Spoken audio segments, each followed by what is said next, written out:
The chill wind of the Blackwood district always carried the city's forgotten whispers. Alara Vance knew those whispers well, a symphony of creaking metal, distant sirens, and the rustle of rats in the overflowing dumpsters. She moved through the alleyways like a ghost, her worn boots barely disturbing the grimy asphalt, her gaze sharp, always searching. The air itself tasted of stale beer and exhaust fumes, a constant, bitter reminder of her existence on the margins. Her stomach had been a hollow echo for days, a familiar companion in her solitary life. Each step was a calculation, a silent prayer for a discarded treasure, a half-eaten sandwich, anything to silence the gnawing ache. She clutched the thin tarnished silver locket hanging around her neck, its cool metal a small comfort against her skin. Inside, a faded, almost indistinguishable photograph of a young woman and a child remained, a silent testament to a life she no longer lived, a pain she carried like a second skin. Her fingers, calloused and rough from years of exposure, traced the locket's outline. It was a private ritual, a brief moment of connection to a past that felt increasingly like a dream. The city lights above cast a sickly yellow glow reflecting off the damp walls, making everything appear slightly unreal. Alara remembered a time when the world held color and warmth, a time before the cold steel of loss had pierced her heart. Now her life was a palette of grays and muted browns, punctuated only by the stark white of hunger or the dark red of a scraped knee. She knew the rhythm of the city's discarded waste, the times when restaurants threw out their leftovers, the patterns of the sanitation workers. This knowledge was her survival, her quiet art. She saw a glimmer of silver in the shadows near a back door, her breath catching in her throat. A discarded aluminum tray, perhaps. Hope, a fragile and often misleading thing, flickered within her. Meanwhile, high above the grimy streets, within the cold, opulent walls of the Thorne estate, a different kind of reality unfolded. Genevieve Thorne stood before the grand, arching window, her perfectly manicured hand gesturing dismissively towards the sprawling garden below. Her blonde hair, styled with meticulous precision, caught the faint morning light, but her eyes held no warmth. They were cold, emerald chips, reflecting the polished marble floors and the impersonal modern art that now adorned the once traditional Rossi mansion.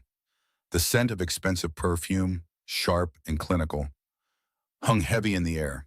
She found herself annoyed by the lingering echoes of the past regime. "Get rid of it," Genevieve commanded, her voice cutting through the silence like a shard of glass. A burly man in a dark suit, his face impassive, stood a respectful distance away, awaiting her further instructions. "That brute and its whelps. I do not want to see them again. Not on this property, not ever." Her lip curled in distaste, a fleeting expression of revulsion.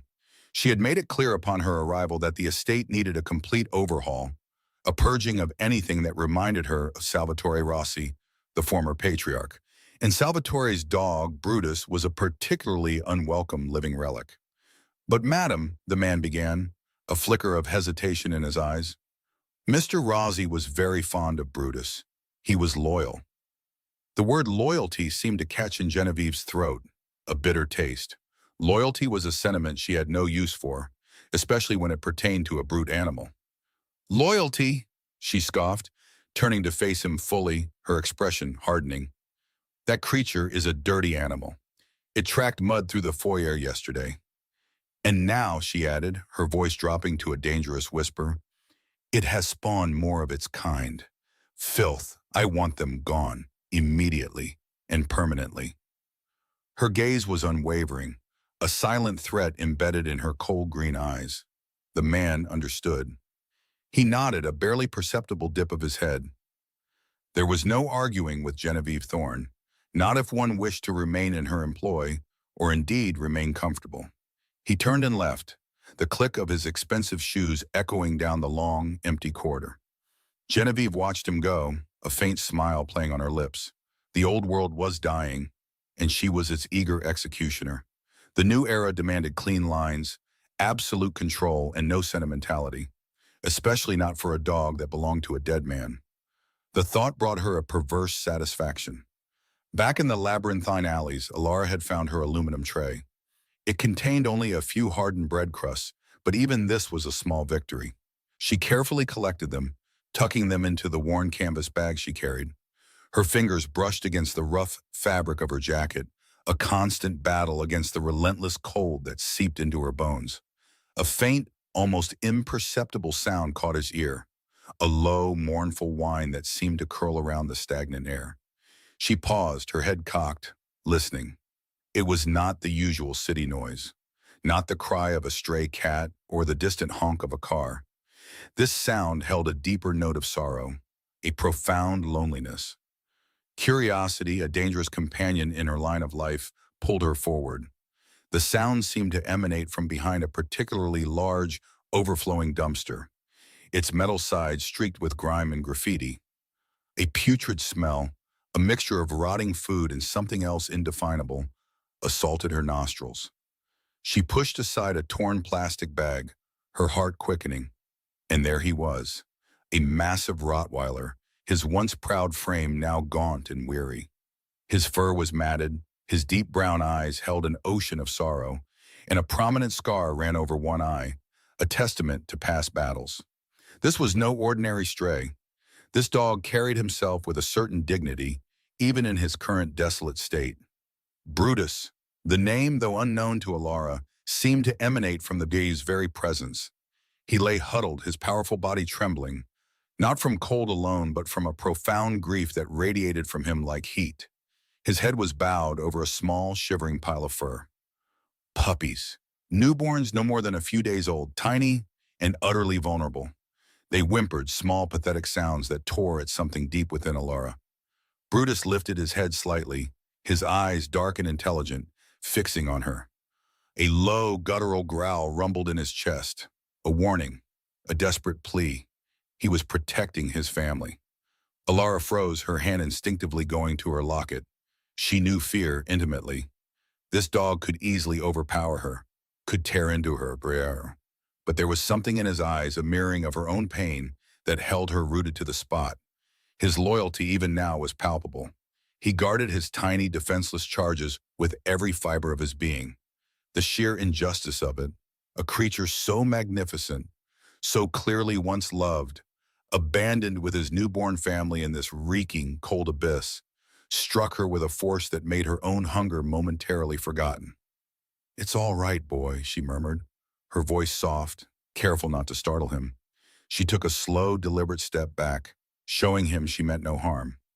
The growl softened, becoming a mournful sigh.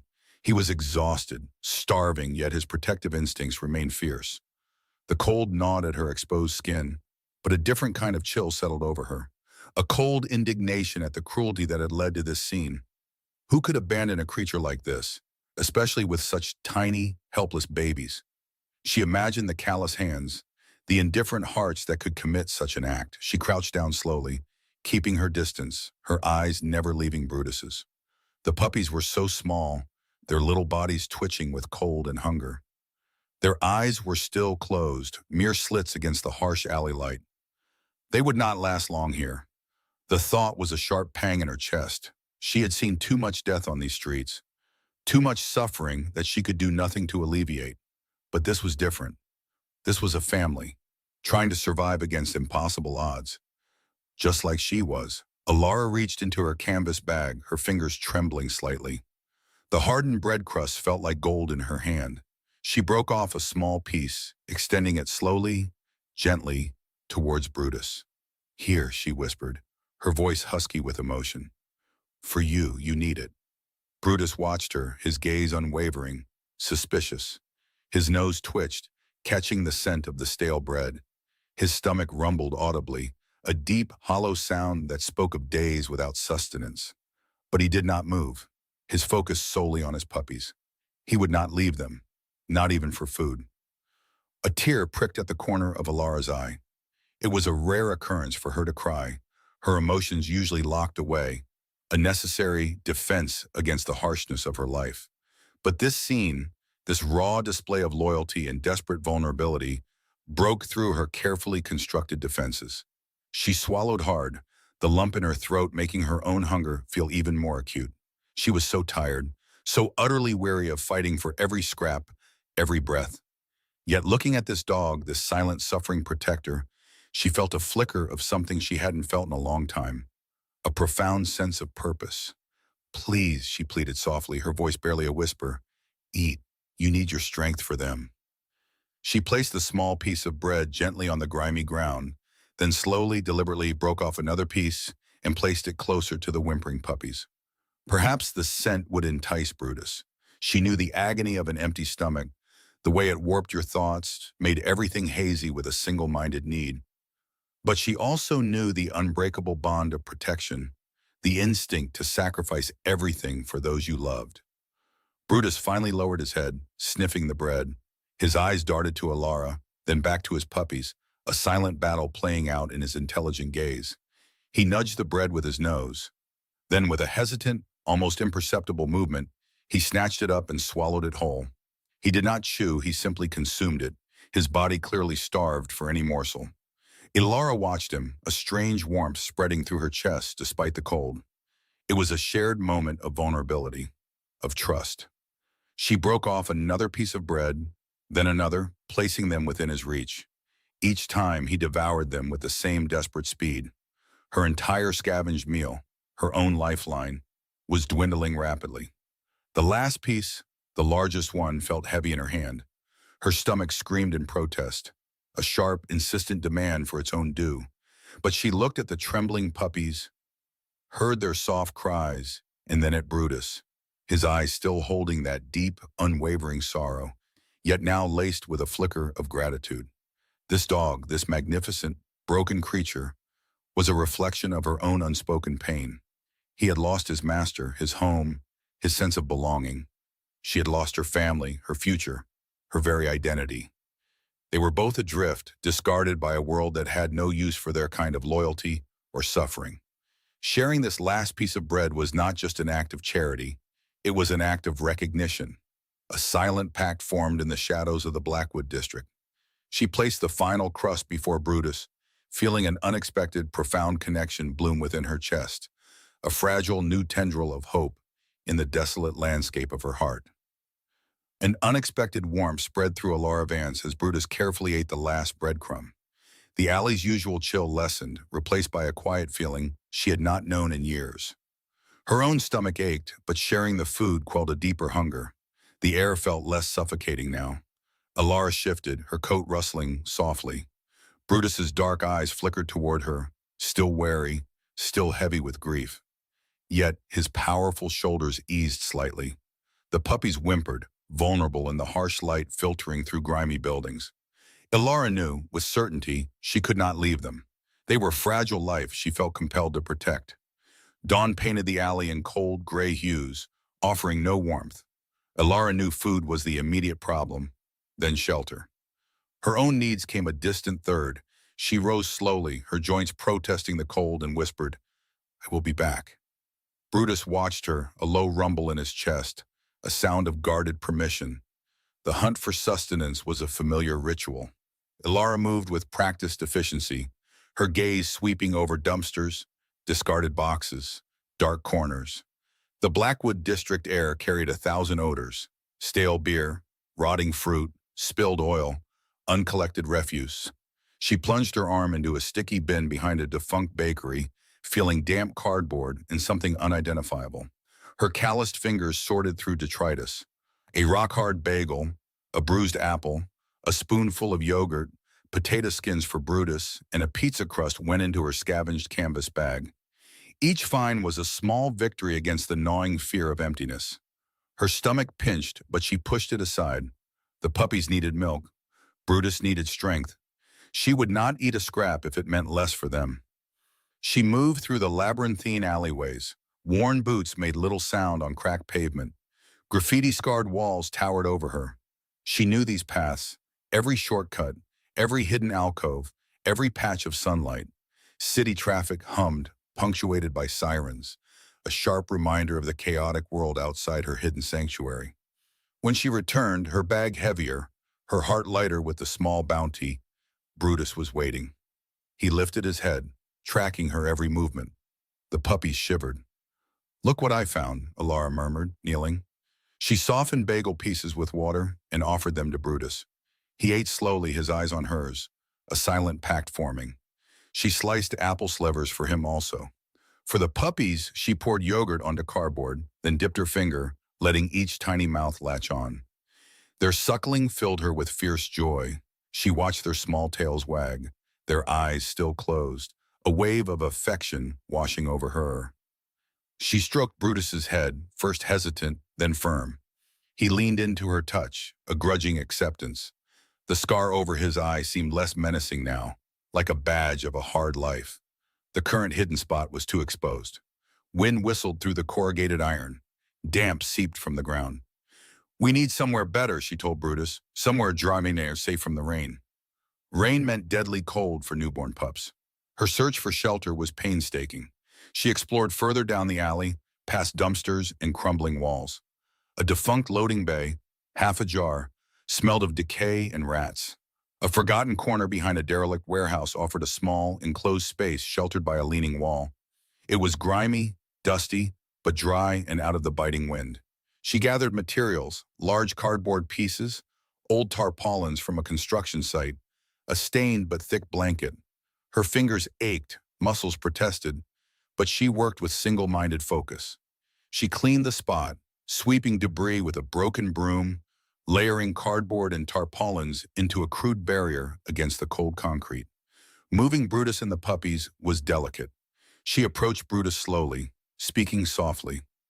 "Come on, boy. A better bed for your babies." She picked up the puppies one by one, cradling their small, warm bodies. Brutus, after intense scrutiny, followed, his eyes on his offspring. He settled into the makeshift bed, a protective wall around the tiny creatures. His wariness had lessened. He seemed to understand. Days became a quiet routine, driven by the puppy's relentless needs and Alara's constant vigilance. She spent hours sitting near them, observing, protecting. A scuttling rat brought a jolt of adrenaline, Brutus tensing with a low growl. Mostly their alley corner was a small, fragile island of peace. Brutus slowly trusted her. His wary glances softened into gentle gazes. He nudged her hand for a scratch behind the ears. One evening, as the last light faded, he rested his heavy head on her lap, sighing deeply. Alara felt a profound connection. Two broken souls finding solace. A hot, unexpected tear traced her cheek. Not sorrow, but a tenderness she thought lost forever. She stroked his fur, feeling the warmth of his powerful body against her. She talked to him softly, about her day, the city, the struggle. He listened, eyes half closed, huffing a comforting response. During these quiet moments, the puppies grew. Their tiny eyes opened to the world, movements became purposeful. Each was a miniature Brutus, but with distinct characteristics. "Look at this one," Alara murmured one afternoon, holding the smallest, a bundle of dark fur. "You're a little Pip, always squeaking." She named him Pip. Another, with a white chest patch, became Daisy. The darkest, furred one, quiet and observant, she named Shadow. The most boisterous, always tumbling, became Bear. The last, with a pinker nose, became Rosie. Alara repeated their names, giving them identity, claiming them as her own. Each name was a tiny thread, weaving them into her life. She touched the tarnished, silver locket around her neck, its cool weight familiar. Inside, a faded photograph of a woman and child was almost indistinguishable, a silent pain she carried. But now, looking at the puppies, she felt a new purpose, a fierce maternal instinct blooming in the desolate alley. These dependent lives had woken something vital inside her. One evening, Alara ventured out further to find specific repairs for her makeshift shelter. Streetlights cast long, distorted shadows. The Blackwood district's bustle settled into a grittier, late-night hum. She passed street dwellers huddled around a flickering fire barrel, their faces lit by flames. Their lives mirrored hers in many ways. As she walked, conversation fragments drifted on the cold night air. "That Rossi dog, they say," a raspy voice began. Alara paused, her steps faltering. Her senses sharpened, an unbidden alarm tingling. She moved closer, pretending to rummage in a nearby bin, her ears straining. "New boss, he doesn't want reminders," another voice lower replied. "Cleaning house, they call it.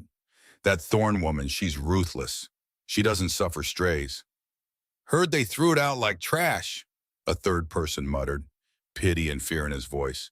After all those years, the words hit Alara. Rossi dog, Brutus, new boss, thorn woman. Cold dread coiled in her stomach, tightening its grip. She knew the name Thorn, whispered in hushed tones as a brutal new force in the city's underworld. Salvatore Rossi, the old patriarch, commanded a grudging respect.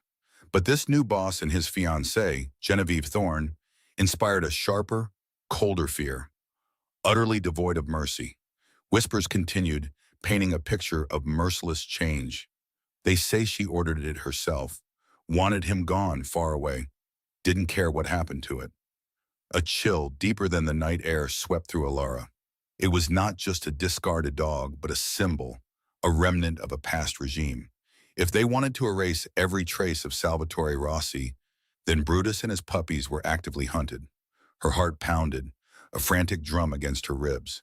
The safety she had painstakingly carved out for them, their fragile peace, felt exposed, utterly precarious. A new terrifying danger closed in, one she could not scavenge her way out of, threatening to consume them all. The Thorne estate, once a monument to Salvatore Rossi's quiet authority, now hummed with a different kind of power. Genevieve Thorne glided through its polished halls, her heels clicking against the imported marble, each step a deliberate declaration. She surveyed the newly redecorated rooms, a cold satisfaction settling in her chest. Crystal chandeliers, vibrant and modern, replaced the heavy antique fixtures Salvatore had favored. The scent of fresh paint and expensive polish now masked the fainter, lingering aroma of old tobacco and worn leather. Still, a shadow lingered, a persistent irritation she could not quite banish. It was the memory of that dog, Brutus, Salvatore's loyal shadow, now a dirty, unwanted phantom haunting the edges of her perfect new domain. She had given clear instructions. The boom and its filthy brood were to be gone, vanished. Yet she found herself still thinking about it, a testament to its stubborn refusal to simply disappear. The thought of it existing, breathing, a living relic of the man she had replaced, felt like a personal insult. She wanted every trace of the old patriarch erased, every thread of his influence snipped clean. Is there a problem, Genevieve? Her fiancé, Thomas, the new head of the operation, emerged from the study, a faint frown etched between his brows. He still carried a hint of Salvatore's old-world gravitas, a weight she intended to shed from him. No problem, Thomas, she replied, her voice smooth, betraying none of the sharp annoyance she felt. She turned to face him, her emerald silk robe rustling softly. Just a loose end, a very small, insignificant loose end, but one that needs tying. She watched his eyes, gauging his understanding. He was powerful, yes, but often too focused on the grand schemes, missing the crucial, irritating details. He raised an eyebrow, waiting. The dog, she articulated, as if the word itself tasted foul. Salvatore's mongrel. I was told it was disposed of. She paused, letting the unspoken implication hang in the air. Disposed of meant gone forever, not merely cast out to fester in the grimy alleys, possibly still within sight of their newly acquired empire. Thomas sighed, a sound of mild exasperation. Genevieve, it was put out. The streets will take care of it. He gestured dismissively. It is not a concern. Her jaw tightened imperceptibly. It is a concern, a symbol, Thomas, a reminder. Every lingering scent of Salvatore's past weakens your position, your image, my image. She moved closer, her voice dropping to a low, insistent tone. People talk, whispers. They say the old boss's dog is still out there, a ghost. It suggests sloppiness, incomplete control. Her gaze was unwavering, cold as winter ice. I want it gone, permanently. No chance of it ever being seen again. Understood? Thomas met her gaze for a moment, then looked away. He knew that look. It was the look that meant she would not be swayed, that her will was as unyielding as tempered steel. Understood, he finally conceded, his voice grudging. He turned and called for his enforcer, a hulking man named Silas, whose presence always seemed to dim the very air around him. Silas entered the lavish room, his large frame almost comical against the delicate furnishings. His eyes, small and dark, immediately fixed on Genevieve. He understood her intentions without a single word needing to be fully spoken. "Silas," Genevieve said, her voice clear and precise, "I believe there was a misunderstanding regarding Salvatore's dog. It seems it has not been fully eradicated from the district. I want you to rectify this." She paused, allowing her words to sink in. "If it is seen again, anywhere near our territory, it means you have failed. And failure is not an option for us, is it, Silas?" Silas's face, usually impassive, showed a flicker of something, perhaps a flicker of irritation at the chore. "No, ma'am," he rumbled, his voice like stones grinding together. "It is not." He nodded once, a curt, efficient gesture, then turned and left the room, his heavy footsteps echoing down the hall. Genevieve watched him go, a faint smile touching her lips. That was better. That was control. The last vestiges of Salvatore Rossi would soon be swept away, leaving only the clean, sharp lines of her new order. The stench of sentimentality and old loyalties would be purged. Meanwhile, in the shadowed arteries of the Blackwood district, Ilara felt a different kind of shift in the air. The whispers she had overheard about the Rossi dog had already unsettled her, a dull ache of foreboding settling deep in her bones. Now the unease sharpened into a prickle on her skin. She noticed the vehicles first. Sleek, dark sedans, the kind that always moved with an unspoken menace, seemed to appear more frequently in her usual scavenging routes. They cruised slowly, their tinted windows reflecting the grimy brick walls and flickering streetlights. Their engines purred with a quiet power, a stark contrast to the rattling, broken-down vehicles that usually populated these forgotten streets. Sometimes they would pause, the hum of their idling motors a low growl in the damp air. Ilara would press herself deeper into the shadows, her breath held tight in her chest. Her eyes, usually scanning for discarded food or useful items, now darted nervously, tracking the car's slow progress. She had learned long ago that the fastest way to survive was to become invisible, to attract no attention. These vehicles and the men inside them felt like a direct threat to that hard-won invisibility. One afternoon, as she sifted through the contents of a dumpster behind a closed bakery, hoping for stale bread for Brutus and the puppies, a black sedan idled across the street. The driver, a large man in a dark suit, his face obscured by the window tint, simply watched. He did not move, did not speak. He just watched. A cold knot formed in Ilara's stomach. She knew that look, that predatory stillness. It was the look of someone waiting, someone observing. She quickly pulled her sack closer, feigning disinterest, forcing herself to rummage with deliberate slowness until the car finally pulled away, its tires crunching softly on the broken glass. Her heart hammered against her ribs, a frantic bird trapped in a cage. They are looking for something, she thought, or someone. And a chilling premonition told her that something or someone might be connected to her and the small, vulnerable family she was trying to protect. She had found a relatively secluded nook for Brutus and the puppies, a small alcove hidden behind a crumbling brick wall and an overflowing dumpster. It was far from ideal, damp and smelling faintly of decay, but it offered a measure of concealment. She had lined it with salvaged cardboard and old newspapers, creating a crude nest for the growing litter. Brutus, ever vigilant, lay at the entrance, his dark eyes sweeping the alley. He had grown thinner, his powerful frame now etched with the lines of hunger and constant worry, yet his loyalty remained a fierce, burning flame. The puppies, now a few weeks old, were beginning to toddle, their tiny whines and playful yips a constant source of both joy and terror for Ilara. They were growing, demanding more food, and their increasing mobility made them harder to contain, harder to hide. She spent her days scavenging with a desperate intensity she hadn't known before. Every crust of bread, every discarded piece of meat, every forgotten fruit became a precious treasure. She ate less, giving more to them, feeling a profound, aching responsibility she had not felt in years. One evening, as dust bled across the sky, painting the grimy alleyways in shades of bruised purple and gray, Ilara returned to her makeshift camp. The air was cold and damp, carrying the metallic tang of rain. She had managed to procure a half-eaten sandwich from a discarded lunch bag, a small victory in her constant battle against hunger. As she approached her alcove, Brutus stiffened, his ears swiveling, a low growl rumbling deep in his chest. His posture was rigid, his gaze fixed on something down the alley, beyond her line of sight. "What is it, boy?" Alara murmured, her voice barely a whisper.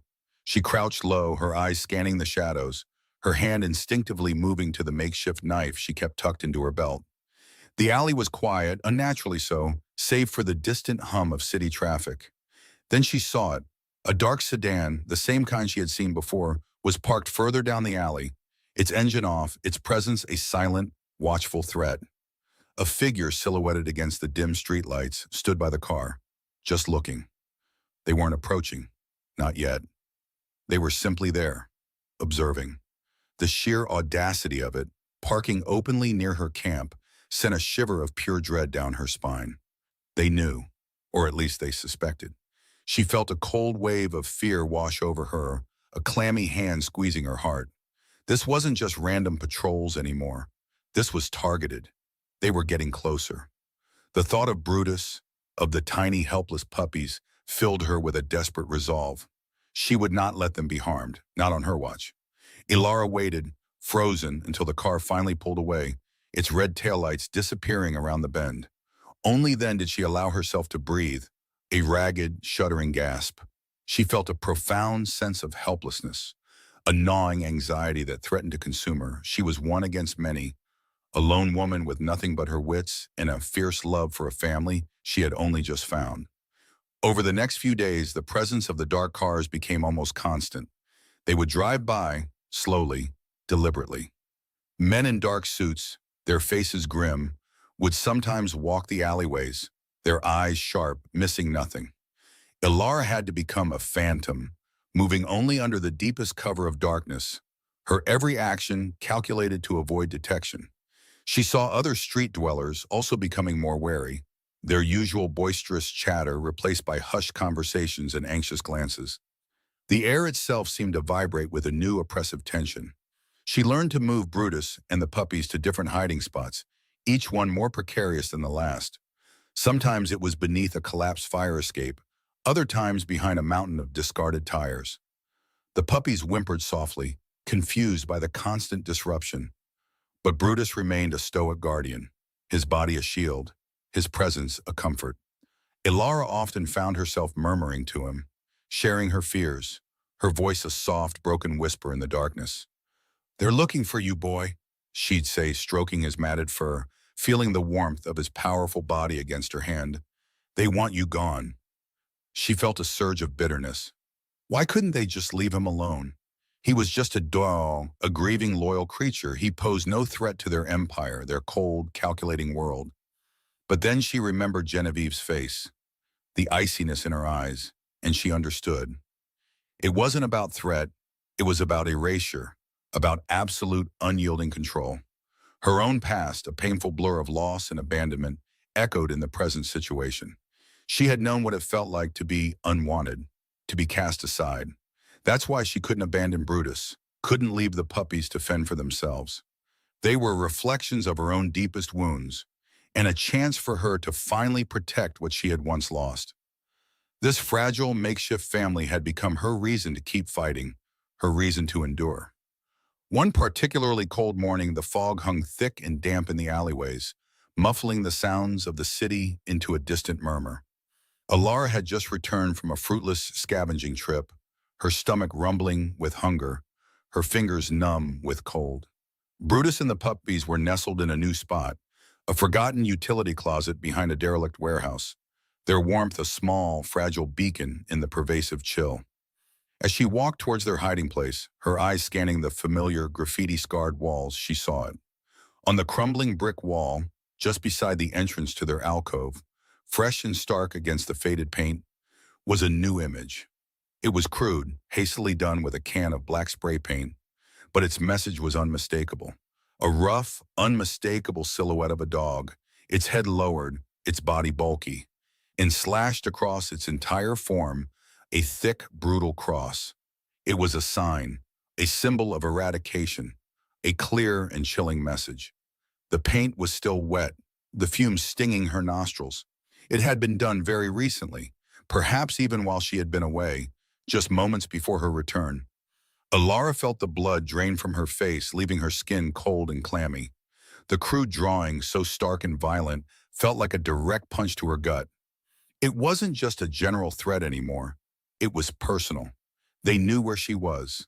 They knew about the gnomes, the whispered fears, the lurking shadows, the constant unease, all coalesced into this single brutal image. The danger was real, and it was targeted. The stark red spray paint, a crude X slashed through the shape of a mug, burned itself into Alara's mind. It was not just a warning, it was a promise. Her makeshift camp, once a haven of relative anonymity, now felt like a bullseye. The chill wind that whipped through the Blackwood District's alleyways carried more than just the scent of damp refuse. It carried the stench of imminent danger. She knew she could not stay. Her fingers trembled slightly as she packed her few belongings. The worn fabric of her backpack, a familiar comfort, against her calloused hands. The puppies, still small enough to fit within a single tattered burlap sack, stirred softly, their tiny whimpers a constant reminder of their absolute vulnerability. Brutus watched her with eyes that held an ancient, wary intelligence, his broad head resting heavily on his paws. He seemed to understand the urgency, the unspoken threat that hung in the grimy air. Moving in the dead of night became a ritual. Alara moved her small family deeper into the district's forgotten arteries, to a labyrinth of dead-end alleys and abandoned warehouses that even the most desperate sometimes avoided. This was a place where the shadows stretched long and undisturbed, where the crumbling brick facades seemed to absorb all light and hope. The air here was heavy with the metallic tang of decay and the unsettling quiet of forgotten spaces. She chose a spot nestled between two hulking, derelict factories, their windows like vacant eyes staring into nothingness. A collapsed section of corrugated metal offered a semblance of a roof, and a pile of old, moldering crates provided a windbreak. This new haven was colder, more desolate, and infinitely more dangerous. Every creak, every distant siren, every rustle of wind through the debris made her heart leap into her throat. She found herself constantly scanning the perimeter, her piercing blue eyes darting from shadow to shadow. Sleep came in ragged, short bursts, her body coiled, ready to spring. She often woke to the cold damp seeping into her bones, her muscles aching, but the sight of Brutus curled protectively around his sleeping litter always brought a fierce resolve. She was tired, yes, but she was not broken. She would not allow herself to be broken. The puppies grew with alarming speed. Their tiny appetites, once easily sated, now seemed insatiable. They were no longer the helpless, shivering bundles she had first found. Their eyes were open, their movements more coordinated, their yips and playful growls echoing in the hollow space. They needed more than the meager scraps she could find. They needed substantial food, and their hunger gnawed at Alara's own empty stomach. Her scavenging routines became desperate expeditions. She ventured into areas she would normally steer clear of, the bustling, brightly lit market districts where watchful eyes were plentiful, the back alleys of busy restaurants where kitchen staff often discarded food in locked bins. She learned to pick locks with a bent coat hanger, her fingers surprisingly nimble despite their stiffness. She became a ghost, slipping through the peripheries of the city's waking life, snatching discarded bread rolls from overflowing bins, sometimes even finding half-eaten sandwiches or the remains of a rotisserie chicken. Each successful haul was a victory, a small deferment of starvation for her growing family. The risks escalated with each passing day. Once, a furious chef chased her from his restaurant's back entrance, brandishing a cleaver and shouting threats into the night. She ran, her lungs burning, the heavy bag of discarded pastries thumping against her back, the image of Brutus and his hungry pups spurring her on. Another time, she found herself trapped in a dead end, illuminated by the harsh beam of a security guard's flashlight. She flattened herself against a cold, grimy wall, holding her breath, the scent of fear acrid in her nostrils, until he passed, whistling tunelessly. She lived on the edge of a knife, every breath a gamble. The puppy's increasing size also meant they were harder to conceal. Their playful yelps, though endearing to Alara, were too loud, too noticeable. She spent hours teaching them to be quiet, offering small treats for silence, her voice a soft, murmuring stream of instruction. Brutus, ever the vigilant guardian, understood this new necessity. He would nudge the more boisterous pups with his nose, issuing a low, corrective growl that immediately quieted them. Brutus himself became a living fortress. His loyalty, once a cautious offering, had hardened into an unshakable resolve. He was a silent sentinel, his eyes constantly scanning, his ears twitching at the slightest sound. No longer did he simply whine in sorrow.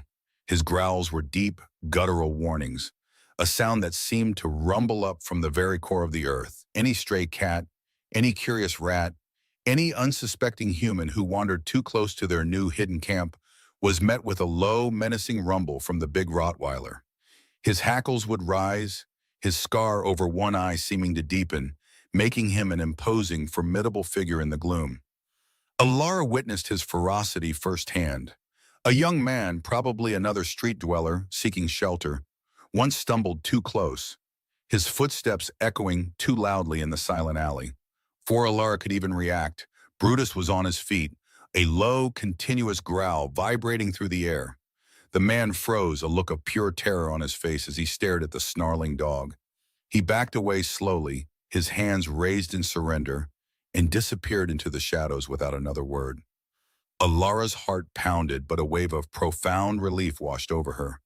Brutus was their protector, their silent shield. She found herself relying on Brutus more and more. His presence was a constant, tangible comfort in the pervasive cold and fear. When she returned from a scavenging run, exhausted and often empty-handed, he would greet her with a soft whine and a gentle nudge of his head against her hand. She would sink to the ground beside him, burying her face in his thick, matted fur, finding a strange solace in his warmth and steadfastness. In those moments, the gnawing hunger, the constant fear, the biting cold, all faded into the background. There was only the solid reality of Brutus and the quiet breathing of the puppies beside them. They were a pack, a strange, resilient family forged in the crucible of desperation. Ilara's internal world was a swirling mix of exhaustion and a fierce, almost primal love. She rarely thought of her own hunger anymore. It was a dull ache she had learned to live with. Her focus had narrowed, sharpened by necessity. Every decision, every action was for the dogs. They were her purpose, her reason to endure another day. She clutched the tarnished silver locket around her neck, its cool metal a familiar weight against her skin. It was a tangible link to a past loss, a silent echo of a pain she carried deep within. But now it also felt like a promise that she would not fail these fragile lives entrusted to her.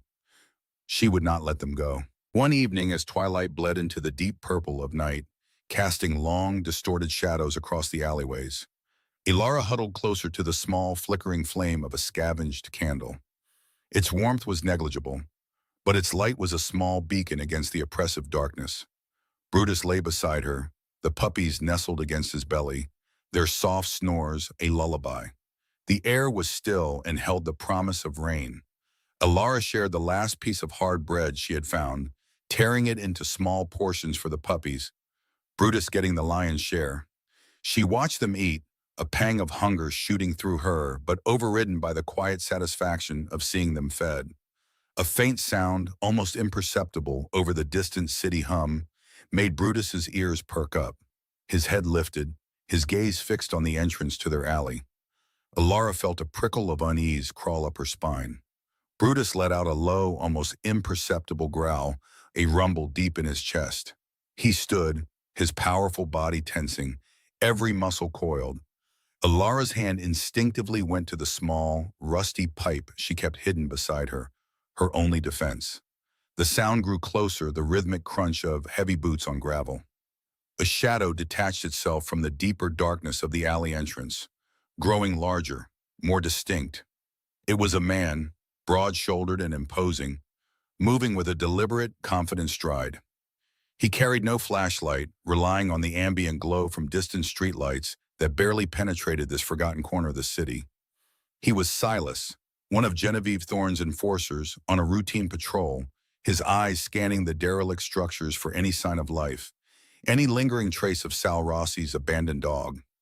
Silas paused, his eyes narrowing. He thought he saw a faint, almost imperceptible flicker of light, a fragile ember in the deep gloom between the two abandoned factories. He couldn't be certain, the shadows played tricks, but there was something there.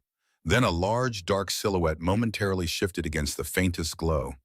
It was big, undeniably massive, but the distance, the dim light, and the swirling shadows conspired to obscure its exact form. Silas lingered for a moment, an unsettling intuition pricking at his mind. Before he continued his patrol, his heavy boots crunching softly on the gravel, the image of the large, dark shape lingering in his thoughts, undefined, unconfirmed. The faint sound of footsteps scraped against the grimy alley floor. Alara stiffened, her breath catching in her throat, every muscle in her body tensing. She knew the sounds of the night, distinguishing the harmless from the threatening. And these footsteps carried a heavy, deliberate intent. They were too confident for a lost wanderer. Silas, the burly enforcer, stepped from the deeper shadows, his silhouette momentarily framed by the distant street lamp's sickly yellow glow.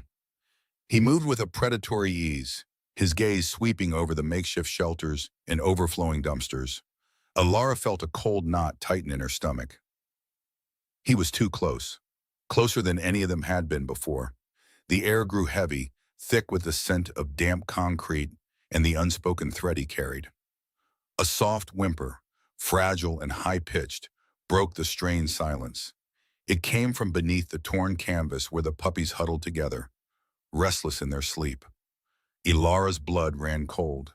She knew that sound, a baby's cry, universal in its vulnerability, and absolutely devastating in this moment. Silas's head snapped toward the sound, his eyes narrowing, fixing on the subtle bulge under the tarp. Alara moved without thought, her hands flying to the canvas, pulling it tighter, pressing it down with all her strength. She tried to make her body a shield, a human wall between the world and the tiny lives she protected. Her heart hammered against her ribs, a frantic drumbeat of terror and fierce resolve. She could feel the tremors of the small bodies beneath her hands, their innocent trust a heavy burden. Then a low, guttural rumble vibrated through the alley, a sound that spoke of ancient instincts and unwavering loyalty. Brutus stepped forward, his massive form emerging from the deeper gloom where he had been resting. His scarred face, usually softened by a weary sadness, was now a mask of pure primal aggression.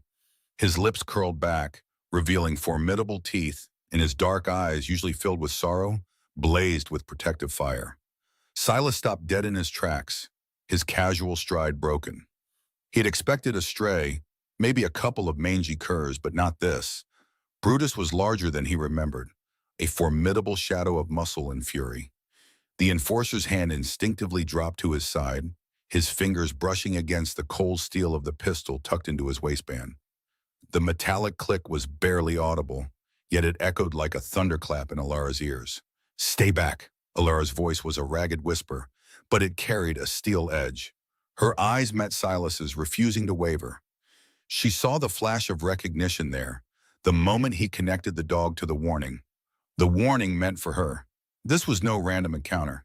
He had been looking for them. Brutus took another slow, deliberate step, his weight shifting, his stance widening.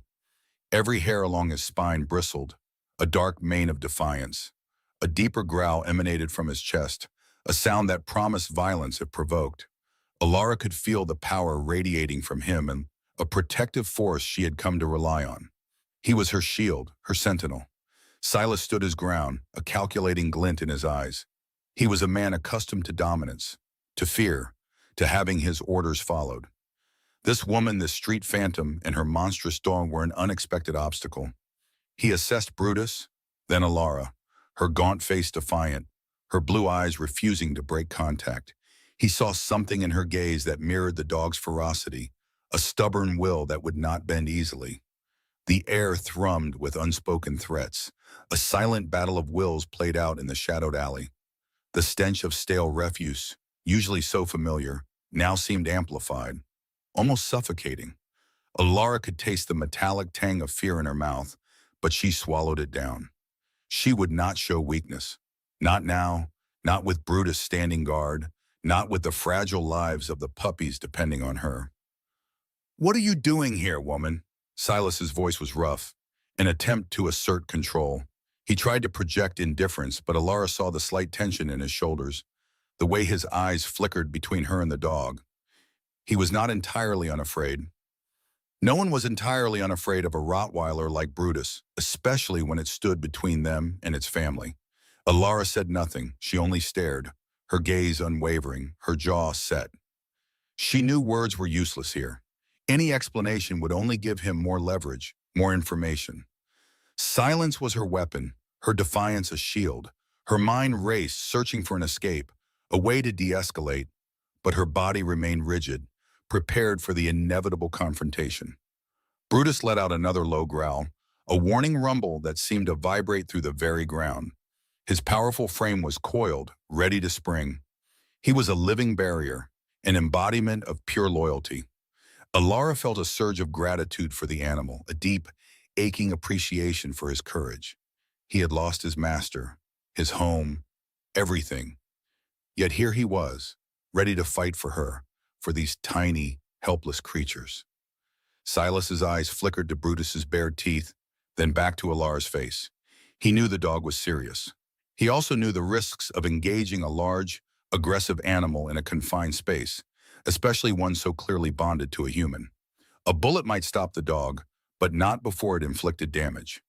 And drawing attention to himself with gunfire in this district was not part of his current orders. He was scouting, not eliminating. Yet, he took a slow breath, his hand still resting on his sidearm. The silence stretched, thick and suffocating, punctuated only by the distant city hum and the frantic beating of Alara's own heart. She felt the chill of the night air on her exposed skin, but her focus remained solely on Silas, every fiber of her being prepared for his next move. The shadows danced around them, making their figures seem larger, more menacing.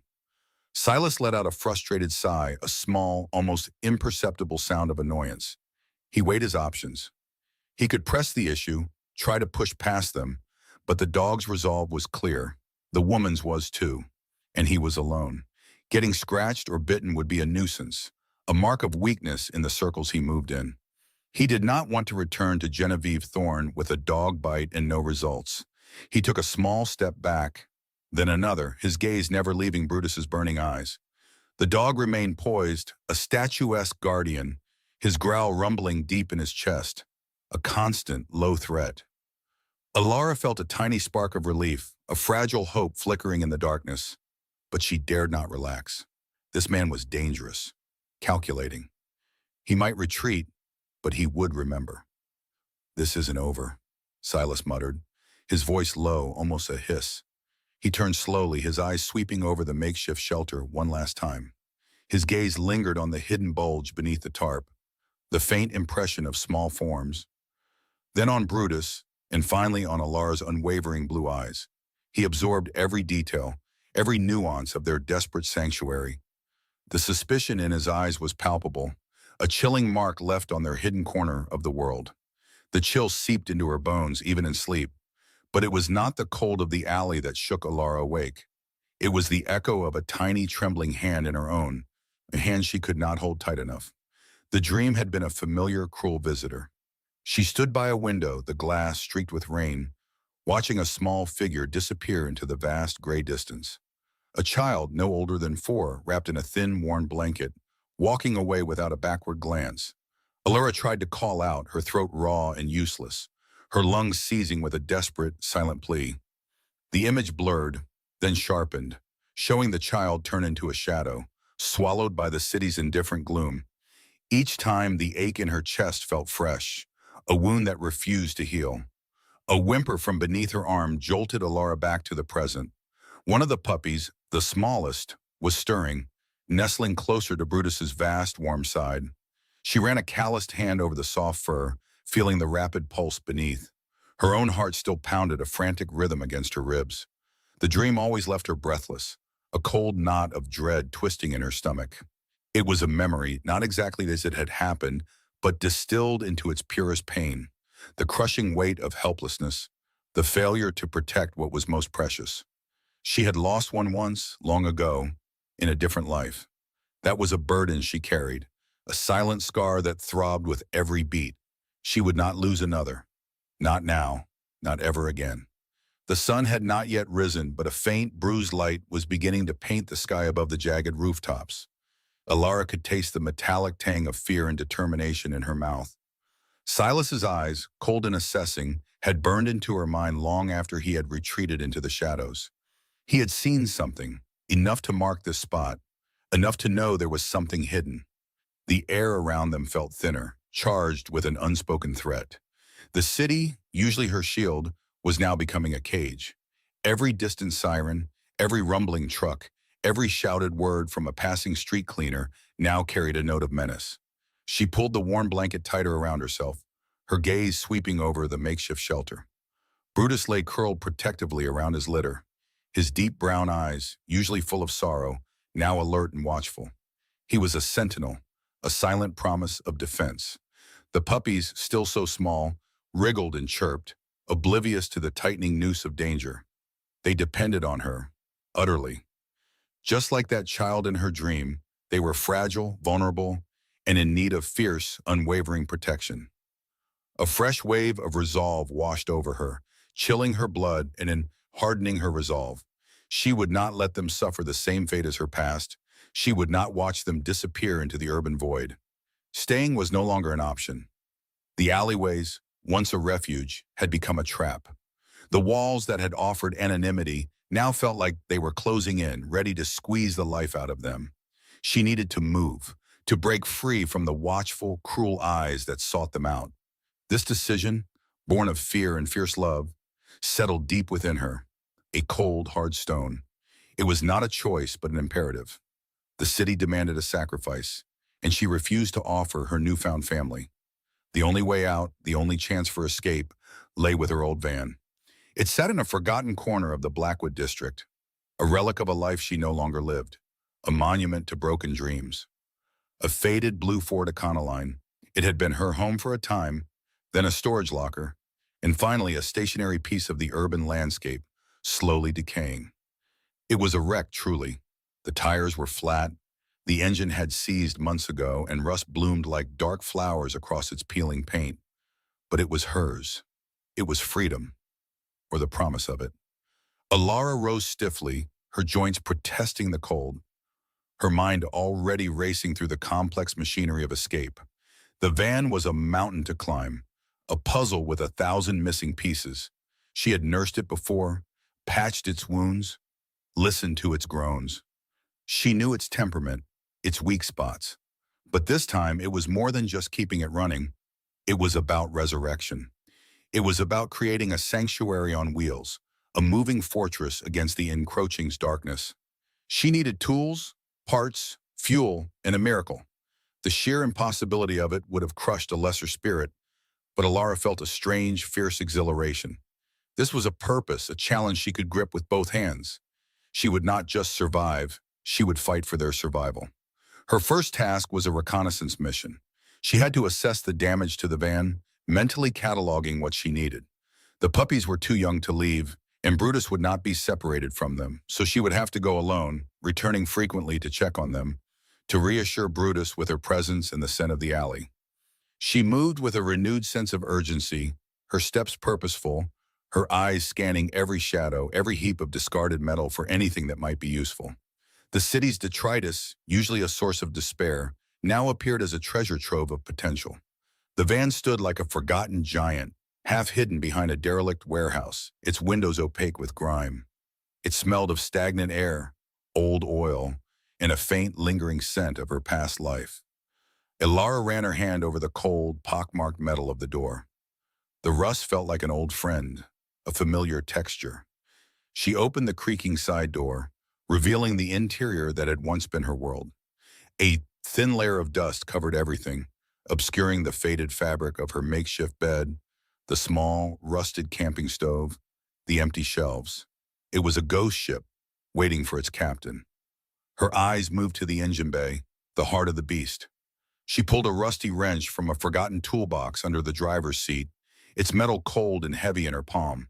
The engine was a tangle of corroded wires, cracked hoses, and grimy metal. It was worse than she remembered. A sigh escaped her lips, not of defeat, but of sheer exhaustion. This would take time, and time was a luxury she did not possess. The following days blurred into a relentless cycle of searching, scavenging, and tinkering.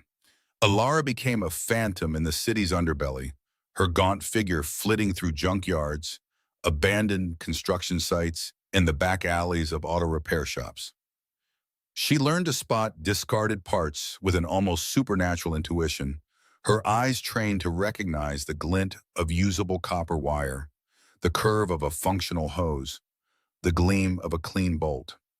Her hands, already calloused, grew tougher, stained with grease and oil, bearing the marks of her desperate endeavor. She found a corroded battery, half buried in a pile of industrial scrap, which she painstakingly cleaned and nursed back to a weak charge with a scavenged charger and a prayer. She patched a burst radiator hose with a strip of rubber from an old inner tube and a handful of rusty clamps. The generator, caked in grime, required hours of careful scraping and rewiring. Each small victory was a flicker of hope, a tiny ember in the overwhelming darkness. Her days were long, her nights short and restless. She would spend hours poring over the van, her brow furrowed in concentration, her breath pluming in the cold air. The puppies, nestled safely with Brutus, were never far from her thoughts. She would return to them, exhausted, her body aching, her mind buzzing with the day's finds and failures. Brutus would greet her with a low rumble, a reassuring nudge, his eyes filled with silent understanding. He knew her mission, sensing the urgency that now permeated her every move. One evening, as twilight bled into the alley, painting the grimy walls in shades of bruised purple and gray, Alara returned to the van after a particularly frustrating day. She had been searching for a distributor cap, a crucial component that had seemed to vanish from every junkyard in the district. Without it, the van was just a heavy metal shell, a baidin instead of a vessel of freedom. Her shoulders slumped, and a wave of despair threatened to engulf her.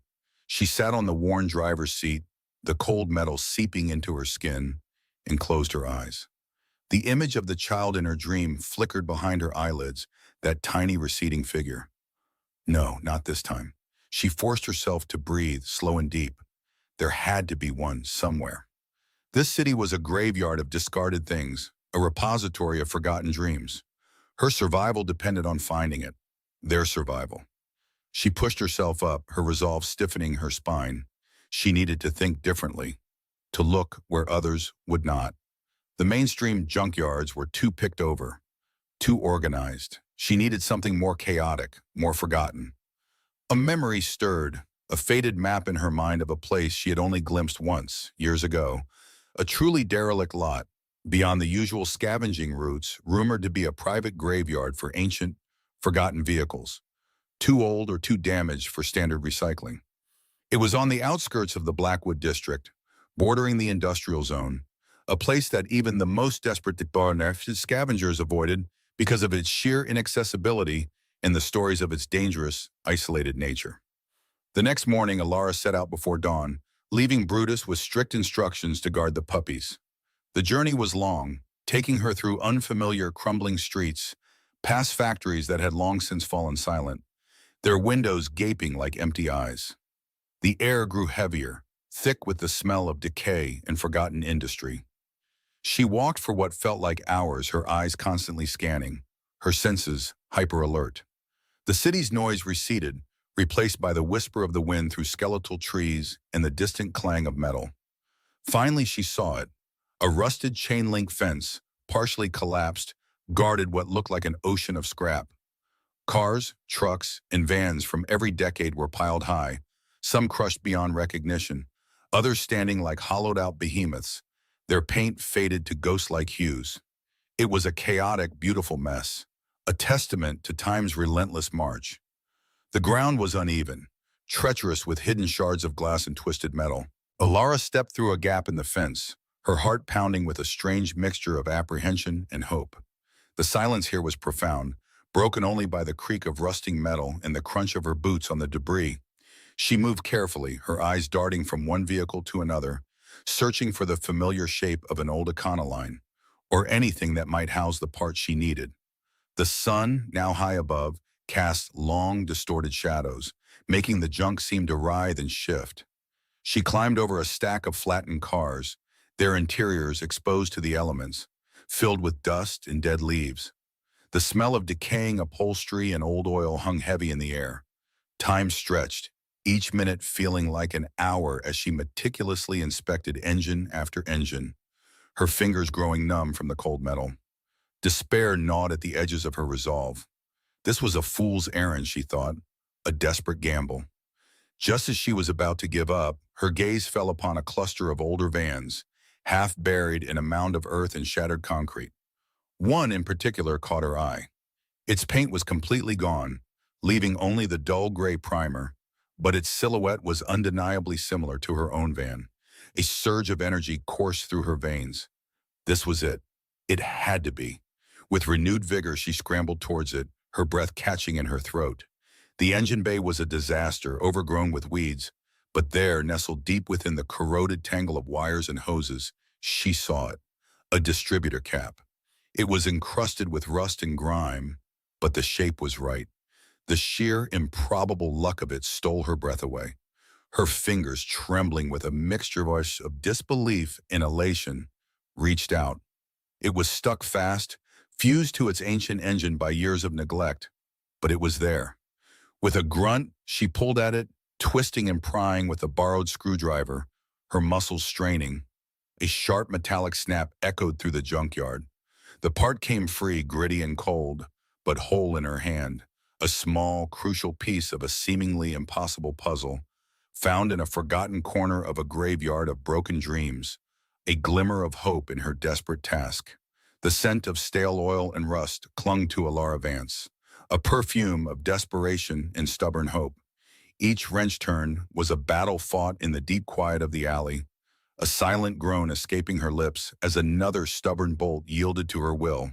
Her hands, already scarred and calloused, bled anew where sharp edges bit into her skin, but she barely registered the pain. Sleep had become a fleeting memory, snatched in brief, exhausted moments before the cold dread of dawn chased it away. Her own meager meals were often forgotten, the hunger in her stomach a dull throb compared to the fierce burning need to make this old van breathe again. A low whine from the makeshift nest nearby pulled her attention. Brutus shifted, his large body a protective barrier around the huddle of growing puppies. They were no longer the tiny, helpless bundles she had found. Their eyes were open now, their movements more purposeful, their appetites astonishing. She watched one of them, a little black and tan male, nuzzle furiously at his mother's flank, a soft, insistent mewling sound accompanying his efforts. Their demands were constant, a tiny chorus of needs that echoed Alara's own dwindling resources. Each day they grew bigger, their puppy barks and playful nips becoming louder, harder to silence, impossible to ignore. Hiding them now felt like trying to conceal a rising tide. Alara wiped a streak of grease from her forehead, leaving a darker smudge. The van, her ancient Ford Econoline, was her only ticket out, her ark in this urban flood. She had spent countless nights hunched over its engine, the dim beam of her scavenged flashlight dancing across corroded wires and grimy pistons. The engine part she had found in the junkyard, a small miracle, was now securely in place, a heart beating feebly within the old machine. But a heart alone was not enough. The veins and arteries of the fuel lines, the nervous system of the electrical connections, still demanded her relentless attention. She talked to the van in soft whispers, coaxing it, pleading with it, promising it a new life if it would only cooperate. The metal felt cold beneath her fingertips, unresponsive, a reflection of the city's indifference. Across town, in the opulent silence of the Thorne estate, Genevieve Thorne paced her polished marble floors. Her expensive silk robe rustled with each agitated step, a stark contrast to the quiet hum of the mansion's advanced security systems. Her green eyes, usually so composed, held a flicker of impatience, a sharp, cold fire. A telephone call had just concluded, the voice on the other end belonging to Silas, her head enforcer. He had finally confirmed his suspicions after what she considered an infuriating delay. Silas had been making his rounds, his heavy boots echoing through the alleyways, searching, always searching for any sign of the Rossi dog. He had seen the faint flicker of light again, a quick movement in the periphery of his vision. This time, however, he had circled back, his trained eyes picking out the subtle disturbance in the usual detritus of the street. He had found a discarded food wrapper, a torn scrap of fabric that wasn't there before, and then, unmistakably, a paw print in a patch of damp earth, too large, too distinct to be any ordinary stray. He knew then, a certainty hardening in his gut. The dog was still here. "He is still out there, Miss Thorne," Silas had stated, his voice flat and devoid of emotion over the phone line. "The dog, and there is a woman with him. She is protecting them." Genevieve had paused, her perfectly manicured hand clenching into a fist. She hated loose ends, despised anything that reminded her of Salvatore Rossi, that old man whose shadow still seemed to linger over her new domain. Brutus was a symbol, an unwanted relic of the past, and his continued existence, especially in her territory, was an insult. It was a challenge to her authority, a smudge on her otherwise pristine control. She had given clear instructions weeks ago. This was not merely about a dog, it was about respect, about demonstrating who held the power now. "You took too long, Silas," Genevieve had snapped, her voice low and dangerously calm. "This should have been handled permanently. Do you understand?" Her words were ice, cutting through the vast distance between them. "I want that district swept. Every alley, every nook, every hidden corner. Turn it inside out if you have to. Find them. And when you do, bring me the woman. The dog can be disposed of. Quietly." She had hung up without waiting for a reply, a cold satisfaction settling in her chest. Back in the alley, Alara leaned against the van, her body protesting every movement, her muscles screaming for rest. Her eyes, heavy with exhaustion, still scanned the darkness, always vigilant. The rumble of distant traffic was a constant backdrop, but tonight, something felt different. A low thrum beneath the city's usual symphony of noise. The air was thick with the smells of damp concrete, stale garbage, and the faint, sweet scent of blossoming night jasmine from a nearby overgrown yard, a strange juxtaposition of beauty and squalor. A cold knot tightened in Alara's stomach. The puppies were growing so fast, their little bodies gaining weight, their needs becoming more demanding. She had shared her last piece of scavenged bread, a hard, dry crust, with Brutus just hours ago, watching him carefully divide it among his hungry offspring. Her stomach rumbled in protest, but she ignored it. Their survival was paramount. She needed to move to get them out before they outgrew her meager attempts at concealment. The van had to work. It simply had to. She ran her hand over the cold metal of the door, imagining the engine roaring to life, the wheels spinning them away from this suffocating place. Her locket, a tarnished silver oval, pressed against her chest beneath her worn layers of clothing, a constant, weighty reminder of past failures, of another life she could not protect. This time she would not fail. This time she would fight with every fiber of her being. The thought was a fierce, raw promise she made to the sleeping dogs, to the flickering memory of her own lost hope. The streetlights above cast long, distorted shadows, making the alley seem to breathe with unseen threats. A rat scurried across her path, disappearing into a pile of rubbish. Alara flinched, not from fear of the creature, but from the sudden movement, her nerves stretched thin and frayed. She reached for another tool, her fingers fumbling slightly, the exhaustion making even simple tasks feel monumental. The air was colder now, a biting wind whipping through the narrow space, carrying with it the distant wail of a siren, closer than usual, then fading. Brutus whined softly, shifting his weight, his large head lifting. His ears twitched, then flattened slightly. His deep brown eyes, usually so heavy with sorrow, now held a flicker of alert watchfulness. He looked towards the mouth of the alley, his body tensing imperceptibly. Alara watched him, her heart beginning a slow, heavy thump against her ribs. Brutus rarely reacted to the usual city sounds. He knew. He always knew. A low growl rumbled deep in Brutus's chest, a sound like grinding stones, barely audible but vibrating through the cold ground. He rose slowly, his powerful body moving with a silent grace, positioning himself between Alara and the entrance to the alley. The puppies, sensing their mother's tension and Brutus's shift, stirred in their sleep, small whimpers escaping them. Alara's breath hitched in her throat. Her gaze followed Brutus's, fixed on the shadowy opening. She heard it then, distinct from the city's ordinary drone. Not just one vehicle, but several. Their engines a deeper, more powerful rumble, growing steadily louder. The sound wasn't the passing of traffic. It was purposeful, approaching, a growing crescendo of menace. Then came the fainter, chilling sounds, the sharp, clear shouts of men, their voices cutting through the night, echoing off the brick walls.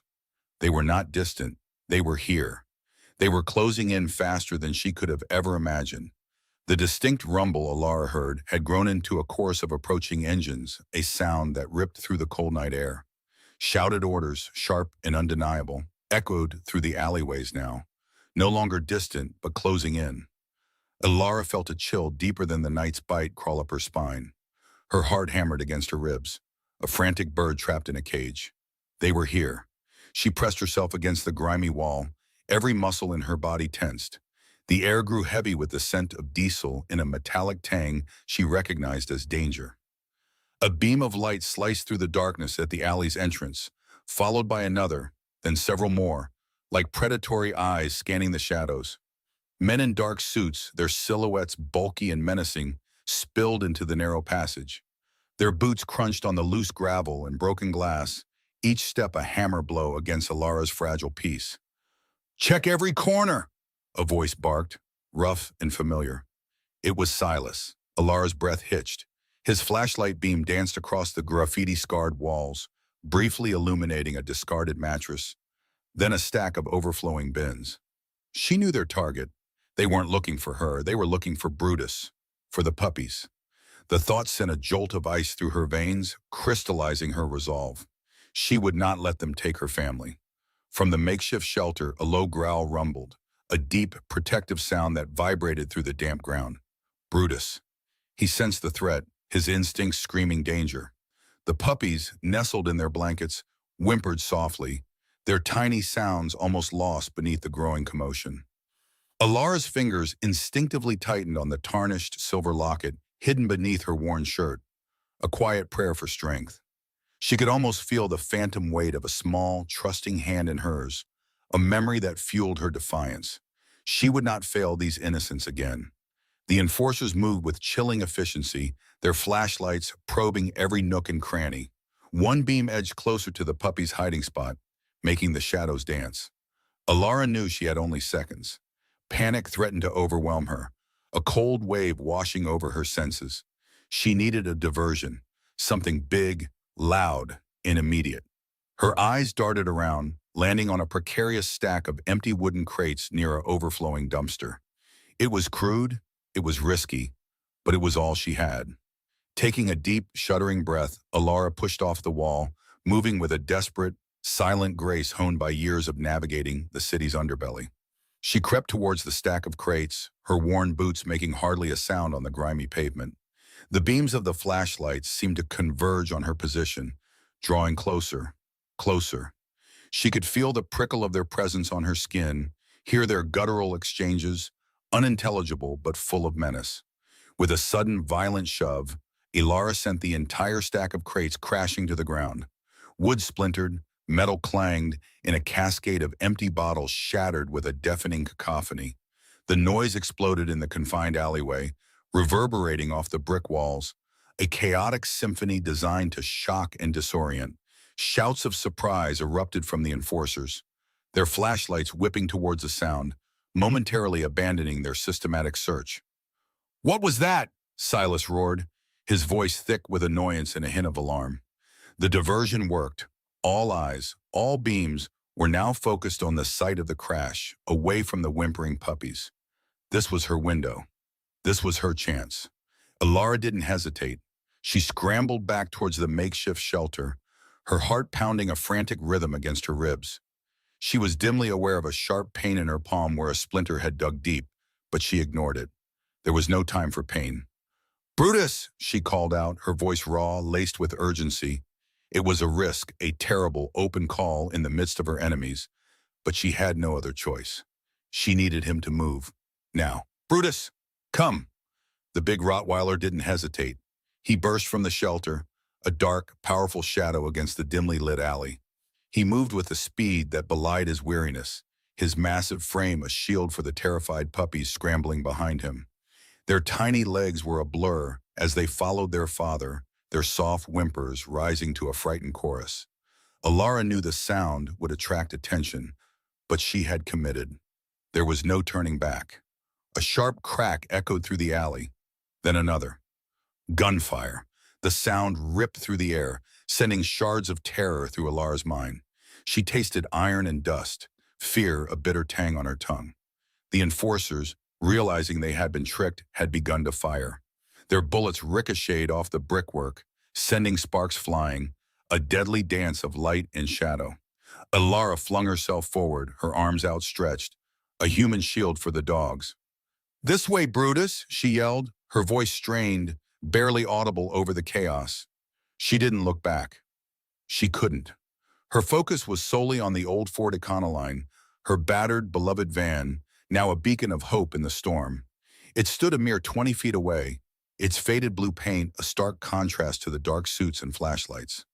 Brutus was a blur of motion, his powerful body pushing past her, then turning to herd the puppies, guiding them with gentle nudges of his nose. He was a general leading his tiny, trembling troops. Alara moved with them, her hands sweeping up two of the smaller puppies, cradling them against her chest as she ran, their soft fur a small comfort against the overwhelming terror. The ground shook beneath her feet as more shots rang out. Closer this time, tearing through the air just above their heads. She felt the wind of a passing bullet, a chilling whisper of what might have been. Her lungs burned, each breath a painful rasp. Her legs ached, but she pushed harder. The image of the splintered mirror from the warning spray paint seared into her mind. They wanted Brutus gone, permanently. That meant all of them. A wave of fierce protectiveness, primal and all-consuming, surged through her. She would not let them win. She would not lose these small, innocent lives. The van loomed before them, an arc in a rising flood. Alara fumbled for the driver's side door, her fingers slick with sweat and grime. It creaked open, a sound that seemed deafening in the charged atmosphere. Get in! Get in!" she urged, her voice hoarse. Brutus, ever intelligent, understood. He nudged the puppies towards the open door, one by one. They scrambled inside, their tiny paws scrabbling for purchase on the worn floor. Alara deposited the two puppies she carried, gently placing them with their siblings. She glanced back. Silas and his men were closer now, their flashlights momentarily blinding her. A chorus of shouts erupted, ordering them to stop. A bullet whizzed past her ear, so close she felt the heat of it. Her heart leapt into her throat, choking off a scream. She threw herself into the van, half falling over Brutus's massive form. He was already inside, his body filling the space, his eyes fixed on her, a silent plea for haste. He turned, his powerful frame shielding the puppies who huddled together, trembling. Alara scrambled to pull the sliding side door shut, her hands fumbling with the stubborn latch. It groaned, protested, then finally slid into place with a heavy thud, sealing them inside the relative darkness of the van. A wave of profound, dizzying relief washed over her, so potent it almost brought her to her knees. They were in. They were safe for now. She leaned against the door, panting, her chest heaving. The air inside the van was thick with the smell of old oil, dog fur, and her own adrenaline-fueled fear.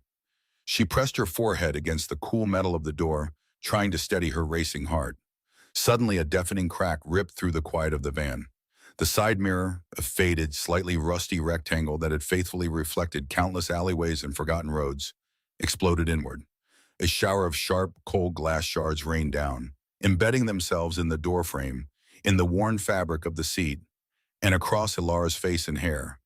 A searing sting erupted on her cheek. She cried out, her hands flying up to cover her face, her eyes squeezed shut against the sudden assault. The impact of the bullet was so close, so violent, it felt like a punch. Her head snapped back against the window, sending a jolt of pain through her skull. Her ears rang with the sharp sound of shattering glass, a terrifying echo of their close escape. A sharp metallic tang filled the air, acrid and suffocating, as Alara cranked the ignition. The old van groaned, a deep mechanical sigh of protest, before catching with a violent shudder that vibrated through the floorboards and up her spine. Her heart hammered against her ribs, a frantic drumbeat against the roar of the ancient engine.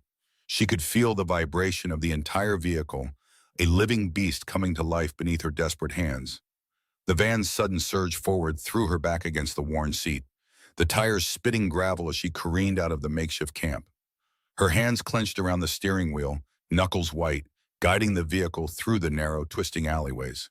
The smell of exhaust, thick and raw, filled the small space, mingling with the faint, comforting scent of dog fur. Behind her, Brutus let out a series of fierce, guttural barks, a primal warning that echoed within the confined space of the van. The puppies, startled by the sudden violence of movement and sound, whimpered softly, their tiny bodies trembling together in a heap on the makeshift bedding she had prepared. She glanced briefly in the rearview mirror, her eyes darting over the chaotic scene behind them. The alley was a blur of dark brick walls and overflowing dumpsters. Then, through the dust and grime, she saw them. The blinding predatory gleam of headlights cutting through the shadows like hungry eyes. Two, then three sleek black cars, their engines a low, menacing growl beneath the sputtering cough of her own vehicle, swarmed into the alleyway she had just vacated. A cold knot of dread tightened in her stomach, but it was quickly overshadowed by a surge of raw adrenaline. She pushed the accelerator to the floor, the van lurching forward, protesting with every strained rotation of its wheels. The alleyways were her domain, her refuge, the twisted veins of this city that she knew better than anyone. She felt the rough texture of the steering wheel beneath her palms, the way it fought against her as she spun it hard, taking a sudden, jarring left turn into an even narrower passage. The van's side scraped against a brick wall, a harsh, tearing sound that made her wince, but she did not slow down. She needed every inch of space, every desperate maneuver to put distance between them and the relentless pursuit. She heard the faint, distant shouts of men, their voices like angry wasps buzzing in the night, carried on the wind that whipped through the van's open windows. One of the black cars, its driver clearly more reckless than the others, tried to follow her into the impossibly tight turn. The sound of metal screeching against brick, louder and more agonizing than her own, confirmed her success. A fleeting, bitter satisfaction bloomed in her chest. They were not invincible, not in her territory. She knew every dead end, every crumbling facade, every forgotten shortcut. This was her home, her maze, and she was the one who held the map. Brutus continued his deep, resonant barks, his protective instincts on full display. He shifted his large body, covering the puppies with his presence, his eyes fixed on the rear window, a silent promise to guard them with his last breath. His loyalty was a palpable force, a warmth that spread through the van even amidst the chilling fear of capture. Elara spared another quick glance at him, a flicker of gratitude passing through her. He was more than a toss. He was a comrade, a fellow survivor, united in this desperate flight. The puppies, nestled close to Brutus, still trembled, but their whimpers had subsided, perhaps soothed by their mother's presence and Brutus's unwavering vigilance. The smell of stale beer and rotting garbage, so familiar from years of living in these forgotten corners, mixed with the sharp scent of burning rubber as she took another corner too fast. The van tilted precariously, its old suspension groaning under the strain. She gripped the wheel tighter, her forearms aching, the muscles screaming in protest. Every turn was a gamble, every accelerating burst of speed a prayer. She knew these streets like the back of her calloused hand, each pothole, each broken curb, each shadowy nook. This intimate knowledge was her only weapon against the organized ruthlessness of the mafia. They might have money and power, but they did not have her desperation, nor her deep, desperate understanding of these forsaken places. Another blinding flash of headlights filled her rearview mirror, closer this time, accompanied by the insistent blare of a horn. They were gaining. A wave of despair threatened to swamp her, but she pushed it back, shoving it down deep where it could not paralyze her. She could not give up. Not now, not when Brutus trusted her, not when the puppies' fragile lives depended on her. Her own survival was intertwined with theirs, a knot of fate that bound them together. She thought of the locket around her neck, its cold metal pressing against her skin, a constant reminder of another life, another loss. She would not lose these lives too. She swerved sharply, dodging a crumbling pile of bricks that had once been part of a wall, now lying in a heap in the middle of the alley. The van scraped again, this time against a metal dumpster, the deafening screech echoing in the confined space. Brutus let out a startled growl but quickly settled, his focus unwavering. Alara pushed the van harder, the engine screaming in protest, a cacophony of failing machinery and desperate hope. She could feel the vibration of the road through the worn tires, the jolt of every crack and crevice, a constant reminder of the fragility of their escape. The air tasted metallic from the exhaust, and her throat felt raw, her lungs burning with each shallow breath. The alley opened suddenly into a wider, poorly lit street, and Alara slammed on the brakes, sending the van skidding sideways. She corrected instantly, her reflexes honed by years of quick decisions on the street, and spun the wheel, turning right onto another, slightly busier road. The sudden movement sent loose items clattering in the back, but the dogs remained huddled, their small bodies a testament to their fear, and their trust.